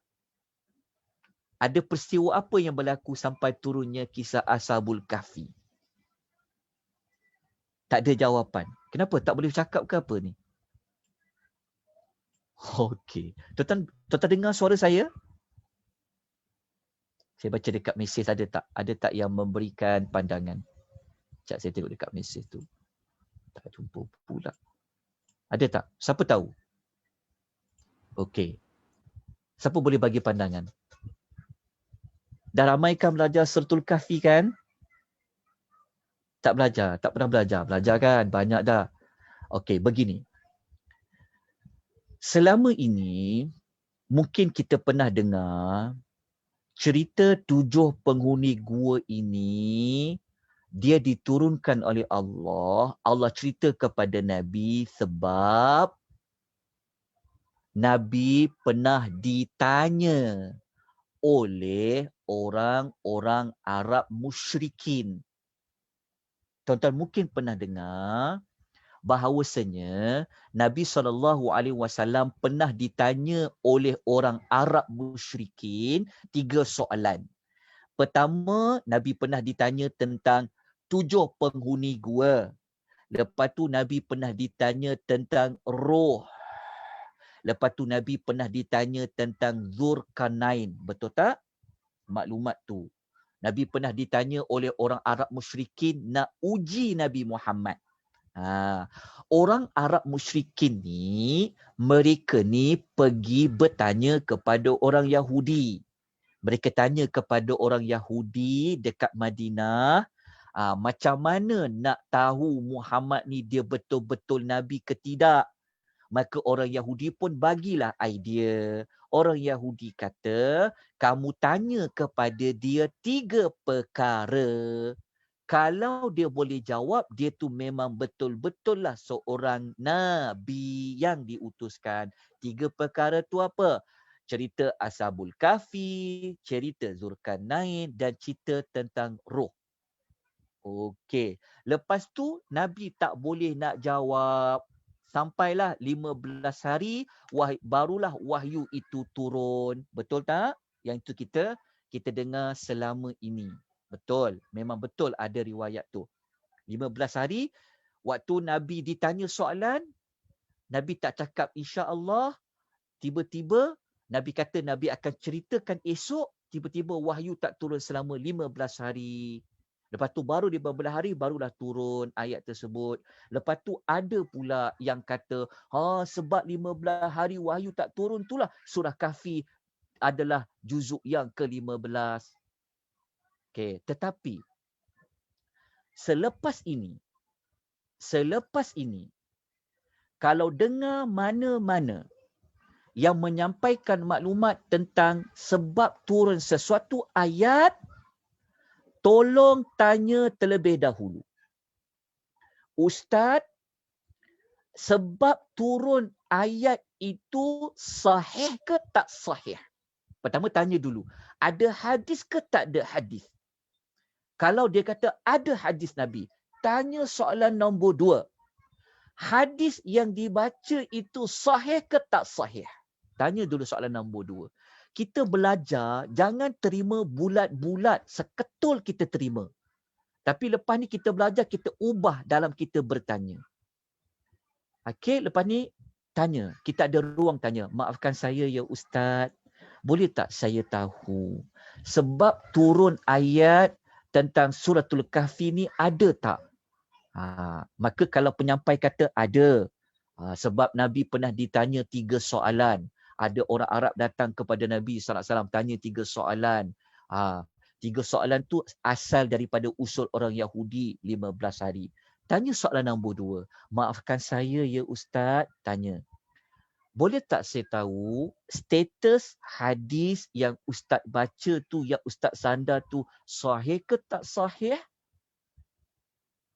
Kalau diteliti, diamati, sebenar-benarnya yang riwayat yang kata Nabi ditanya 3 soalan pasal Ashabul Kahfi, Ar-Ruh dan Dzulkarnain itu, sebenarnya riwayat itu dhaif. Riwayat itu adalah lemah, dipertikaikan oleh ulama hadis. Macam mana kita tahu? Okey, tengok dalam nota yang saya paparkan ni. Cerita yang kata Nabi ditanya tentang soalan Ashabul Kahfi sampai 15 hari tak turun ayat tu, memang ada riwayat dia. Tapi riwayat tu dia datang daripada Ibnu Abbas. Cuba tengok bawah sikit Ibnu Abbas kan. Sama je Ibnu Abbas yang cakap. Okey, tetapi kalau ulama hadis dia membuat saringan, dia semak hadis tu, maka para ulama menjumpai, cerita Ibnu Abbas tu berdasarkan kepada 2 sumber. Tengok ya. Sumber pertama riwayat Ibnu Ishaq. Ibnu Ishaq dalam kitab As-Siyaru wal Maghazi. Ibnu Ishaq ni, riwayat dia ni juga disebut oleh At-Tabari, disebut oleh Al-Baihaqi. Okey, tetapi kalau kita cermat, hati-hati sebab dia hadis kan. So kena hati-hati. Maka selepas disaring didapati Ibnu Ishaq, dia dapat riwayat itu dari seorang lelaki yang berada di Mekah. Dia cakap, Ibnu Ishaq cakap dia dapat cerita tu daripada seorang lelaki daripada Mekah. Lepas tu seorang lelaki dari Mekah tu pula dapat cerita tu daripada Sa'id bin Jubair. Sa'id bin Jubair pula dapat cerita tu daripada Ibnu Abbas. Ibnu Abbas yang cakap, yang riwayat 3 soalan tadi tu. Selepas para ulama saring hadis tu, didapati seorang lelaki dari Mekah yang Ibnu Ishaq dapat ni, yang warna merah dalam bulatan ni, para ulama hadis mengatakan lelaki itu tidak dikenali, tak dapat dipastikan dia tu siapa. Maknanya guru yang Ibnu Ishaq ambil riwayat tu, yang daripada ahli Mekah itu, dia adalah mubham, tidak dikenali dia ni siapa. Dia tak dikenali dia ni siapa. Ibnu Hajar Al-Asqalani, ketika dia buat, dia saring hadis ni, Dia kata kalaulah dapat dikenali seorang lelaki dari Mekah tu, tentu riwayat tu menjadi hasan, dia jadi baik, dia tak jadi lemah. Tapi sebab tak dikenali seorang lelaki tu siapalah, maka para ulama hadis mengatakan, macam mana kita nak terima riwayat ni kalau yang mengambil riwayat ni sendiri ada perawi tu tak dikenali? Macam mana? Dia ni lemah ke? Dia ni baik ke? Dia ni tak baik ke? Tak dikenali. Ibnu Ishaq ambil pada siapa? Maka para ulama hadis mengatakan hadis ini adalah dhaif. Dia lemah. Jelas tak? Faham tak? Lepas tu ada riwayat lain. Kalau orang kata ada ustaz riwayat lain daripada Abu Nu'aim dalam kitab Ad-Dalail. Apabila para ulama hadis menyebut riwayat Abu Nu'aim dalam Al-Jalail ni, para ulama menyebutkan bahawasanya riwayat Abu Nu'aim diambil pada siapa?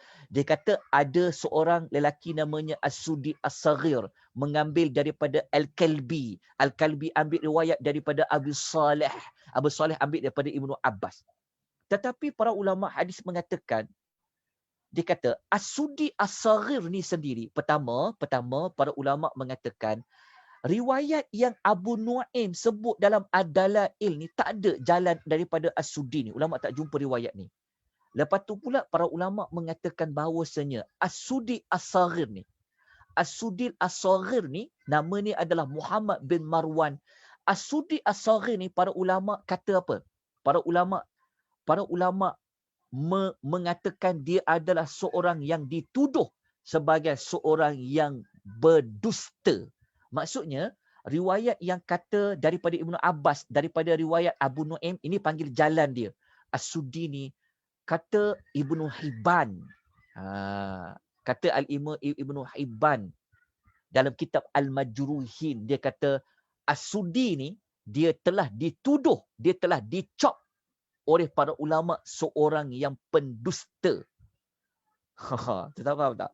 Maknanya, pusing kat mana sekalipun jalan riwayat yang kata 15 hari wahyu tak turun tu, kan, yang Nabi ditanya 3 soalan tu, riwayatnya adalah dhaif, riwayatnya adalah lemah.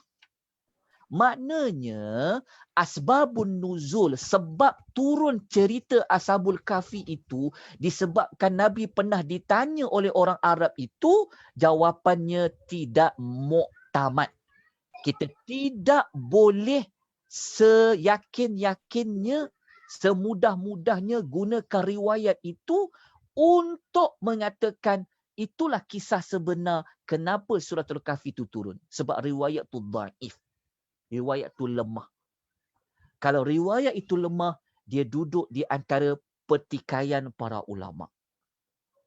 Tetapi sayang, kadang-kadang kita dapati ada yang tidak cermat di dalam menyampaikan riwayat-riwayat ini, sehingga sampai ada yang kata pula, sebab 15 hari wahyu ni tak turunlah, surah ini berada pada, dikaitkan 15 hari dengan ayat tu adalah juzuk yang ke-15.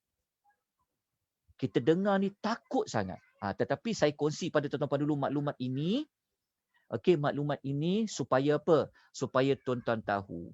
Walaupun tidak ada sebab tertentu cerita Ashabul Kahfi itu turun, tetapi dia tetap ayat Quran. Kena faham macam tu saja.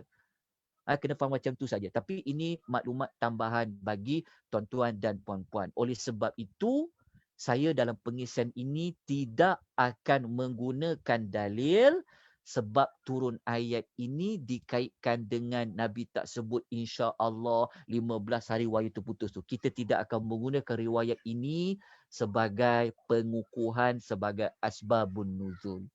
Walau bagaimanapun dia masih ada riwayat, tetapi riwayat itu riwayat yang lemah. Jadi kalau tuan-tuan nak ikuti macam mana asbabun nuzul ni, maka tuan-tuan ikutilah kelas pada setiap hari Jumaat jam 3 petang. InsyaAllah tuan-tuan akan belajar 30 juzuk sebab-sebab turun ayat bersama dengan Dr. Uzair, Muhammad Uzair. Belajarlah asbabun nuzul. Supaya lepas ni kalau dengar maklumat sebab turun, jangan cepat-cepat boleh terima pakai. Tanya dulu Ada hadis tak? Hadis tu statusnya apa? Bagi kerja sikit dekat ustaz dan ustazah penyampai yang mengajar kita tu.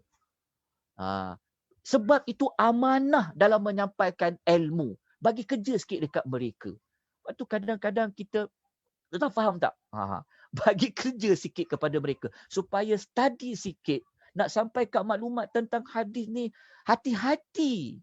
Hati-hati ya. Kat situ yang saya ingin tekankan kepada tuan-tuan dan puan-puan yang Allah rahmati sekalian. Minta maaflah kalau saya bertegas sikit dalam bab-bab ni. Memang saya kena bertegas. Sebab pertama dia bab ilmiah. Sebab tu saya ni kalau baca mana-mana maklumat, saya cukup takut. Kalau kata pasal Quran, kata pasal ayat Quran, saya sangat sensitif. Saya akan cepat naik darah. Naik darah tu bukan naik darah apa. Saya takut ni nak kata tentang sesuatu benda ilmu ni macam, ya Allah. Lepas tu saya, memang saya tak berani. Saya tak nak bertanggungjawab nanti di hari akhirat. Lepas tu kalau saya baca dekat FB, pada mana-mana orang tulis maklumat, baca ni, saya memang cepat bukan naik darah tu sebab saya sensitif dalam bab agama ni. Sebab kalau kita tersalah cakap pasal Allah, tersalah cakap pasal Rasul ni, Allah, dia tak sama macam kita cakap pasal orang lain. Jadi kena hati-hati ya. Kena hati-hati maklumat kalau kita belajar tu. Moga-moga Allah Ta'ala beri kita, tuan-tuan dapat belajar cara macam mana nak faham satu ayat, guna ayat lain, betul tak? Tuan-tuan belajar dari sudut kaedah. Saya tak nak hanya menyampaikan maklumat, tetapi saya nak mengajar juga pada tuan-tuan macam mana cara nak mendapatkan maklumat. Bukan sekadar terima maklumat, tetapi tuan-tuan dapat belajar cara macam mana saya nak terima ia adalah maklumat yang benar dan sebagainya. Jadi saya minta maaflah kalau saya agak berkeras sikit dalam isu ini. Ya, sebab yalah pasal hadis Nabi, pasal sebagainya, kita kena sensitif nak jaga nama Nabi sallallahu alaihi wasallam. Baik. Minggu depan kita sambung insya-Allah. Okey, ada sebarang persoalan dan pertanyaan yang boleh saya kongsi, yang boleh saya jawab, mana-mana yang boleh saya jawab? Ada tak? Ada persoalan dan pertanyaan? Assalamualaikum Ustaz. Assalamualaikum warahmatullahi wabarakatuh. Syaitan tu dia adalah ujian ke kat kita? Iya. Syaitan tu juga adalah ujian kepada kita, sebab itu Allah Ta'ala wujudkan syaitan tu. Dia juga adalah ujian kepada kita. Ujiannya dari sudut dia adalah musuh kepada kita. Termasuk hawa nafsu jugalah. Termasuk hawa nafsu juga. Okey. Terima kasih. Okey. Sebelum tu saya hampir terlupa. Okay, tolong salin ya, tolong ingatkan. Okey. Walaupun dia macam ni, 3 soalan yang Nabi ditanyakan, penghuni gua, Roh dan Zulkarnain tu, tetapi kalau riwayat tanya pasal roh tu ada riwayat yang sahih. Kena tahu ya. Kalau yang cerita tentang 3 penghuni gua, Roh dengan Zulkarnain tu, riwayat tu dia memang lemah. Tapi kalau tanya pasal roh saja, ada pasal roh tu ada riwayat yang sahih. Tu memang ada dalam riwayat Sahih Muslim, dalam Sahih Bukhari, ada juga dalam riwayat Sahih Muslim. Itu memang ada. Orang tanya kepada Nabi tentang roh ni, dia memang ada riwayat tu. Memang ada riwayat tu. Dan sebenarnya bukan riwayat saja, ayat Quran pun sebut. Ayat Quran pun sebut yas'alunaka 'anir ruh, memang ada.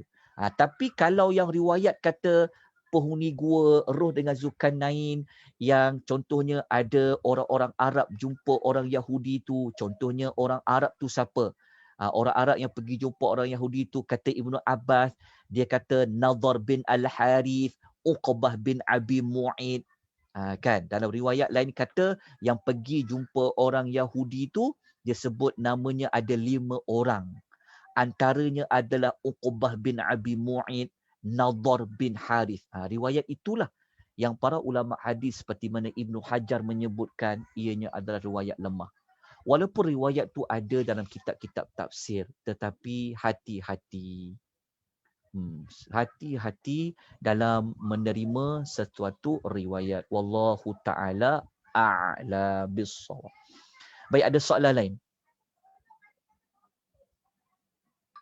Assalamualaikum Ustaz. Assalamualaikum warahmatullahi wabarakatuh. Saya saja nak tanya lah. Kalau Ustaz cakap yang itu hadis tu daif kan, tapi yang pasal yang insya-Allah Nabi tak sebut yang dia hold dulu wahyu tu, kira itu betul ke? Tak, sekarang ni isunya khul wahyu tadi yang riwayat tu dhaif. Yang dalam Al-Kahfi bukan ada sebut pasal insya-Allah teh. Saya tak ingat. Okey, betul. Tidak semestinya insya-Allah tu kerana ada sebab yang khusus. Lepas tu kena faham asbabun nuzul. Faham tak? Maksudnya macam ni. Lepas tu kita kena belajar. Sebab kalau kita ikuti kelas asbabun nuzul tu, penurunan Al-Quran ini bukan sekadar dia turun, kena tunggu ada soalan. Kadang-kadang Quran, bahkan Quran ni banyak. Kadang-kadang banyak Quran ni turun tanpa ada persoalan, tanpa ada sebab. Allah Ta'ala nak mengajar Nabi SAW, Allah boleh sebut maklumat itu tanpa asbabun nuzul. Boleh tak? Boleh tak Allah Ta'ala mengatakan kepada Nabi, kan sebelum nak berkata apa-apa, boleh tak sebut insya Allah? Boleh. Tak semestinya ia bergantung kepada Nabi tak pernah baca. Tapi kalau pasal Nabi Sulaiman ada hadis yang Nabi menyebutkan dia terlupa nak sebut insya-Allah yang dia mendatangi hampir 100 isteri dia tu satu malam tu. Itu ada riwayat hadis dia. Hadis tu ada yang sahih. Tetapi untuk kisah ayat tadi tu kita kata hadis tu lemah. Dia tidak muktamad. Maknanya kalau Allah Ta'ala tidak turunkan ayat itu, tidak ada sebab Nabi itu pun, Nabi tetap diajar oleh Allah. Supaya kalau nak ucap sesuatu insya-Allah. Faham tak maksud saya? Faham Ustaz. Sebab turun ayat Quran ni fungsinya untuk mengajar, untuk mendidik Nabi. Jadi bukan semestinya nak kena ajar Nabi tu kena tunggu dulu ada sebab-sebab yang khusus. Itu isu dia. Tapi dia tetap ada riwayat tu. Tapi riwayat tu dia lemah. Dan riwayat tu sebenarnya ada dalam kitab-kitab tafsir. Hatta Ibnu Katsir pun sebut. Kat situ je sebenarnya. Dia tidaklah jadi kesalahan apa pun. Cuma hati-hatilah dalam menukilkan riwayat tu. Faham tak maksud saya? Maksud dia sama dia jadi macam pertengah-tengahan. Dia dhaif sebab dia bukan sahih. Kalau dia sahih kita boleh jaja dah cerita tu. Kita boleh hebahkan dah riwayat tu, tapi sebab dia dhaif, dia lemah ni, dia jadi macam tidak muktamad. Kena hati-hati. Begitu. Faham tak maksud dia? Sebab itu kalau kita baca kitab-kitab para ulama yang tulis kitab sahih asbabun nuzul, mereka mengatakan mereka tak masukkan riwayat tu. Sebab riwayat tu riwayat yang lemah. Walaupun kalau ada orang kata, As-Suyuti sebut Ustaz riwayat tu dalam Asbabun Nuzul ke dalam kitab dia. Tuan-tuan, siapa dah ikut kelas Asbabun Nuzul? Sebab tu saya kata suruh ikut kelas Asbabun Nuzul tu. Kan? Tak kena bayar apa pun, ikut belajar.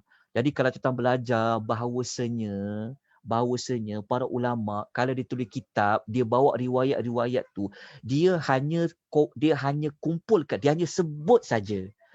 Faham tak? Tak salah ulama yang bawa tu, cuma kita yang kemudian itulah yang kena buat saringan, yang kena buat semakan, macam tu. Tapi kalau kita pula macam tak nak buat kerja sikit untuk buat saringan tu, itu yang menjadi isunya. Jadi itulah maklumat dia.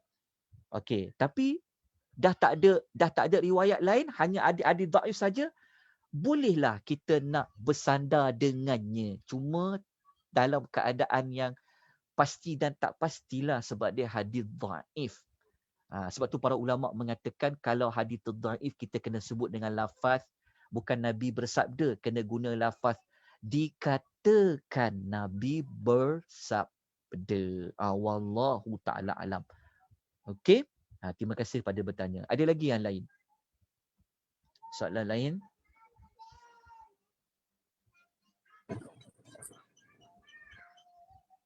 Okey, ada yang tanya soalan. berkaitan ujian. Antara ujian yang kita tempuh ada dikatakan musibah atau dosa-dosa kita yang kita lakukan. Betul. Macam mana kita nak kenal musibah tu balasan Allah atau hanya ujian semata-mata? Macam mana kita nak kenal musibah itu balasan Allah atau hanya ujian semata-mata? Maksudnya macam mana kita nak kenal ujian itu adalah azab Maksudnya ujian azab yang membinasakan kita ke ataupun hanya ujian yang semata-mata? Alright, ya. Yeah. Jawapan dia, semua musibah ni, semua musibah Allah bagi macam pandemik ni, semuanya disebabkan dosa-dosa kita lakukan. Cuma isu kita sekarang, ada orang dia tak mengaku dia berdosa. Ada orang sampai marah. Kenapa kau cakap pandemik ni disebabkan dosa-dosa kita? Aku tak buat dosa. Orang lain yang buat dosa. Macam ada orang dia tidak setuju kalau kita kata musibah ini disebabkan membabitkan orang lain pula yang tak berdosa. Mungkin ada orang dia rasa macam tu. Sebenarnya cuba tanya diri kita. Kita ni tak berdosa ke? Mak tanya diri kita. Kita ni bersih ke daripada dosa? Hanya para rasul saja yang Allah pelihari daripada dosa. Okey, cuma orang kita disebabkan dia tidak ada ilmu, dia tak faham kelebihan kenapa Allah bagi musibah. Orang kita mungkin dia faham, dia tak suka macam dikaitkan dengan dosa tu. Sebenarnya Allah turunkan musibah tu disebabkan dosa kita kerana Allah Ta'ala nak hapuskan dosa kita. Sebab tu kalau kita faham tentang tajuk penghapusan dosa, kita nanti di hari akhirat kita akan terima kasih pada Allah.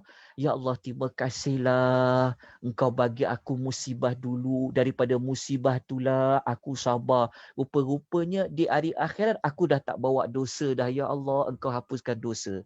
Okey, kalau saya tanya pada tuan-tuan dan puan-puan. Tuan-tuan dan puan-puan nak dosa tu dihapuskan di hari akhirat, tetapi Allah bagi jalan dia, engkau kena susah dulu dekat dunia dengan ujian musibah. Ataupun tuan-tuan kata, saya tak naklah susah-susah di dunia ni dengan musibah, tapi di hari akhirat dosa tak dihapuskan. Mana tuan-tuan nak? Kalau tuan-tuan dia berikan pilihan. Tuan-tuan nak dosa dihapuskan ke? Dosa tak dihapuskan? Itu isu dia. Jawapan dia tentulah orang akan kata, saya nak dosa saya dihapuskan. Saya tak naklah susah di hari akhirat.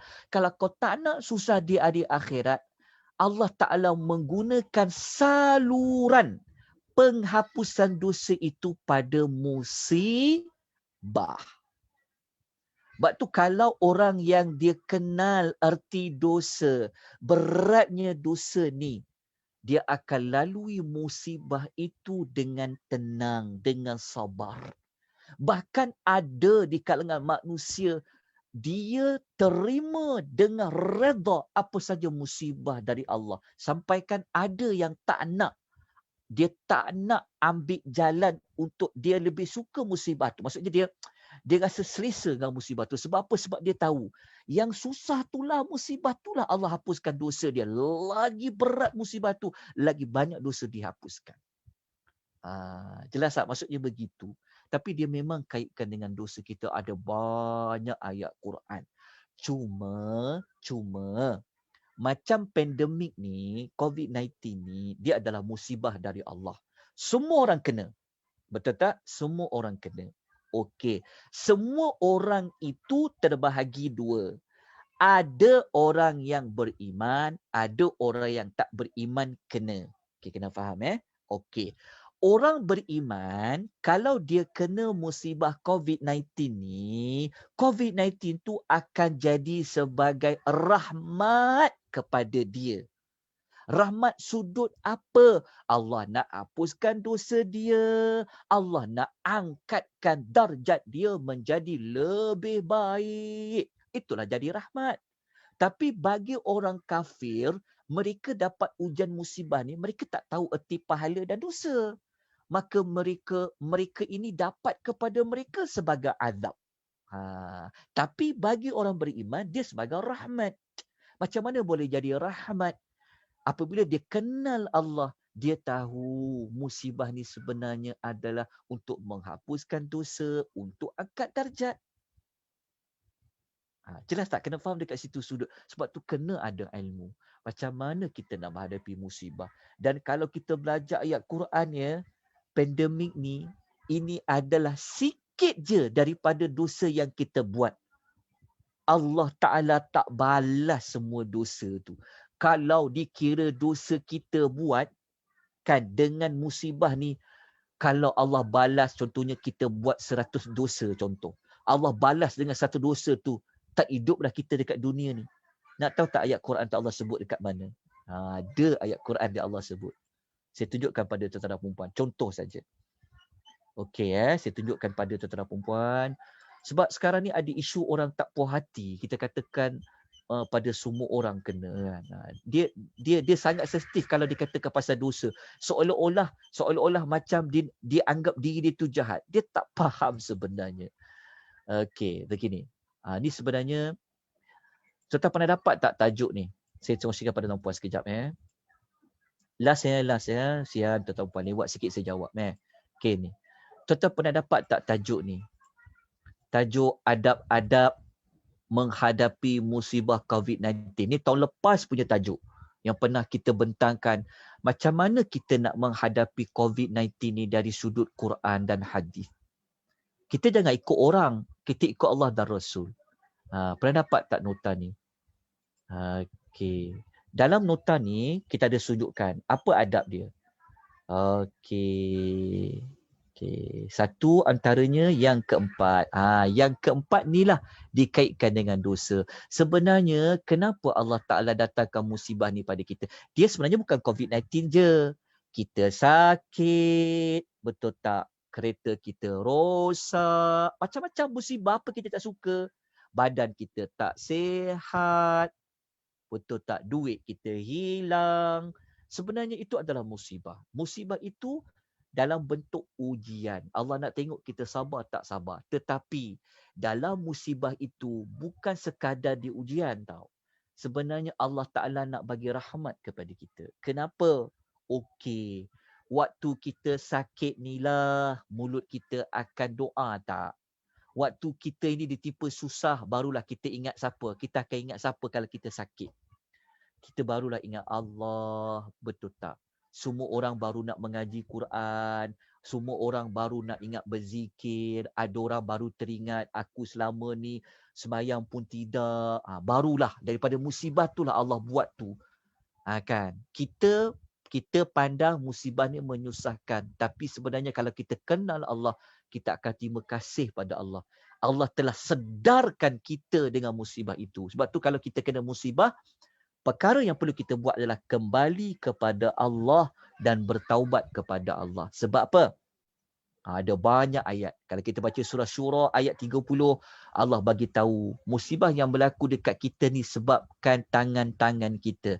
Dosa-dosa kita lah. Siapa di kalangan kita yang tak berdosa? Cuba cakap. Siapa boleh kata diri dia tak berdosa? Dosa. Lepas tu ayat lain. Kita tengok.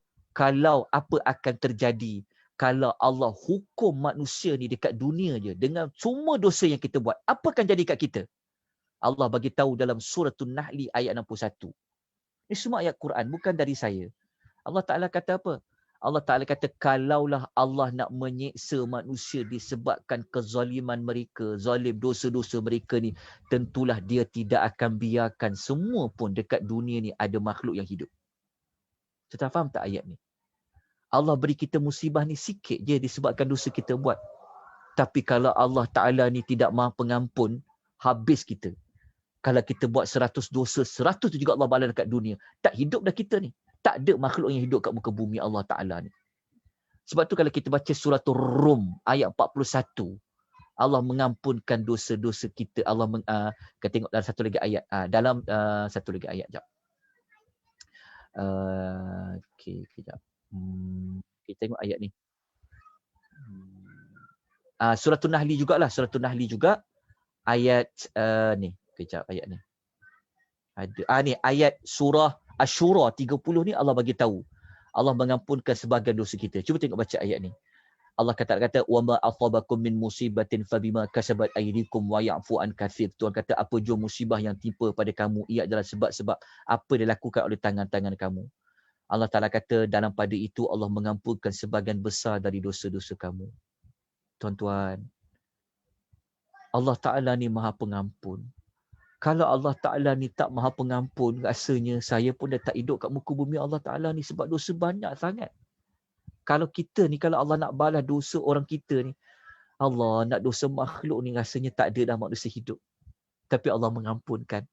Tapi dalam banyak-banyak dosa tu, ada Allah bagi musibah.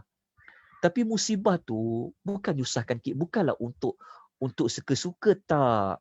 Pertama, dia adalah ujian lah, nombor satu.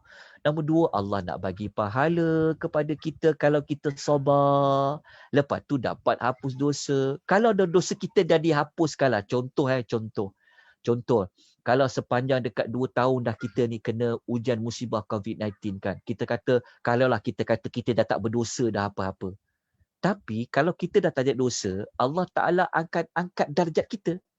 Kalau dosa tu dah dihapuskan, Allah akan angkat darjat kita lagi, darjat makin tinggi. Itulah jawapannya.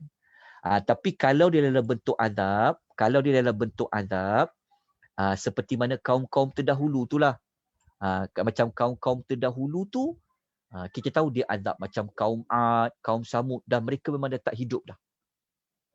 Kalau dia masih hidup lagi, Allah Ta'ala beri dia dengan musibah, itu bukanlah azab yang sebenar-benarnya. Kalau azab yang sebenar-benarnya habis, dah tak akan ada dah orang tu. Wallahu Ta'ala a'lam. Baik, ada soalan lain? Tuan-tuan nak tanya, ada soalan tak? Yang lain sebelum kita tangguhkan? Okey, nota ni insya-Allah lepas zuhur nanti tetap boleh dapati di link Google Drive ya. Saya dah masukkan dekat bahagian chat tu dan juga di FB. So kalau ada rakan-rakan tuan-tuan di FB kalau nak tanya soalan, tinggalkan di bahagian komen, nanti saya jawab. Saya akan reply di bahagian komen tuan-tuan dan puan di FB. Di FB Academy, siapa yang menyaksikan secara langsung pada pagi ni ataupun selepas pada pagi ni, tinggalkan komen anda, nanti insya-Allah saya akan jawab mana-mana persoalan yang boleh saya jawab. Okey? Ustaz. Ya. Ustaz, nota musibah tu macam mana kita nak dapat? Oh, nota musibah tu tak ada? Tak ada dalam Google Drive, saya tengok tak ada. Okey, nanti saya akan masukkan. Saya akan beri nanti. Okay, baik, terima kasih. Okey, insya-Allah. Betul. Masih Cik Rafiq. Okey. Nanti saya kongsikan. Okey ya, kita jumpa lagi. Minta maaf ya. Agak panjang kita ulas 2 ayat pada pagi ni. Ya, moga-moga dapat menyedarkan kita bahawasanya kita hidup dekat dunia ni hanyalah untuk melalui ujian. Kalau buat amal-amal soleh, buat yang terbaik. Okey, ikhlaskan diri kita, buat ikut cara Nabi SAW, tengok para sahabat salafus soleh macam mana mereka buat amal, supaya kita termasuk dalam amal-amal yang terbaik. InsyaAllah minggu depan kita sambung, kita akan masuk cerita Ashabul Al-Kahfi. Mohon maaf sekali lagi jika ada kekurangan, kelemahan, terkasar bahasa dan sebagainya. Kalau saya ada tersilap maklumat, tolong betulkan ya, tolong maklumkan. InsyaAllah saya bersedia untuk membetulkan mana-mana maklumat. Kita manusia, macam saya ni memang tidaklah orang yang berilmu yang banyak, itu pun hanya sedikit yang ada yang dapat saya kongsikan. Maknanya mungkin ada maklumat saya yang tidak tepat. Okey, minta tolong diberikan teguran. InsyaAllah kita sama-sama belajar. Aqulu qouli hadza wa astaghfirullahal azim wa billahi taufiq wal hidayah. Wassalamualaikum warahmatullahi wabarakatuh. Waalaikumsalam. Terima kasih Ustaz.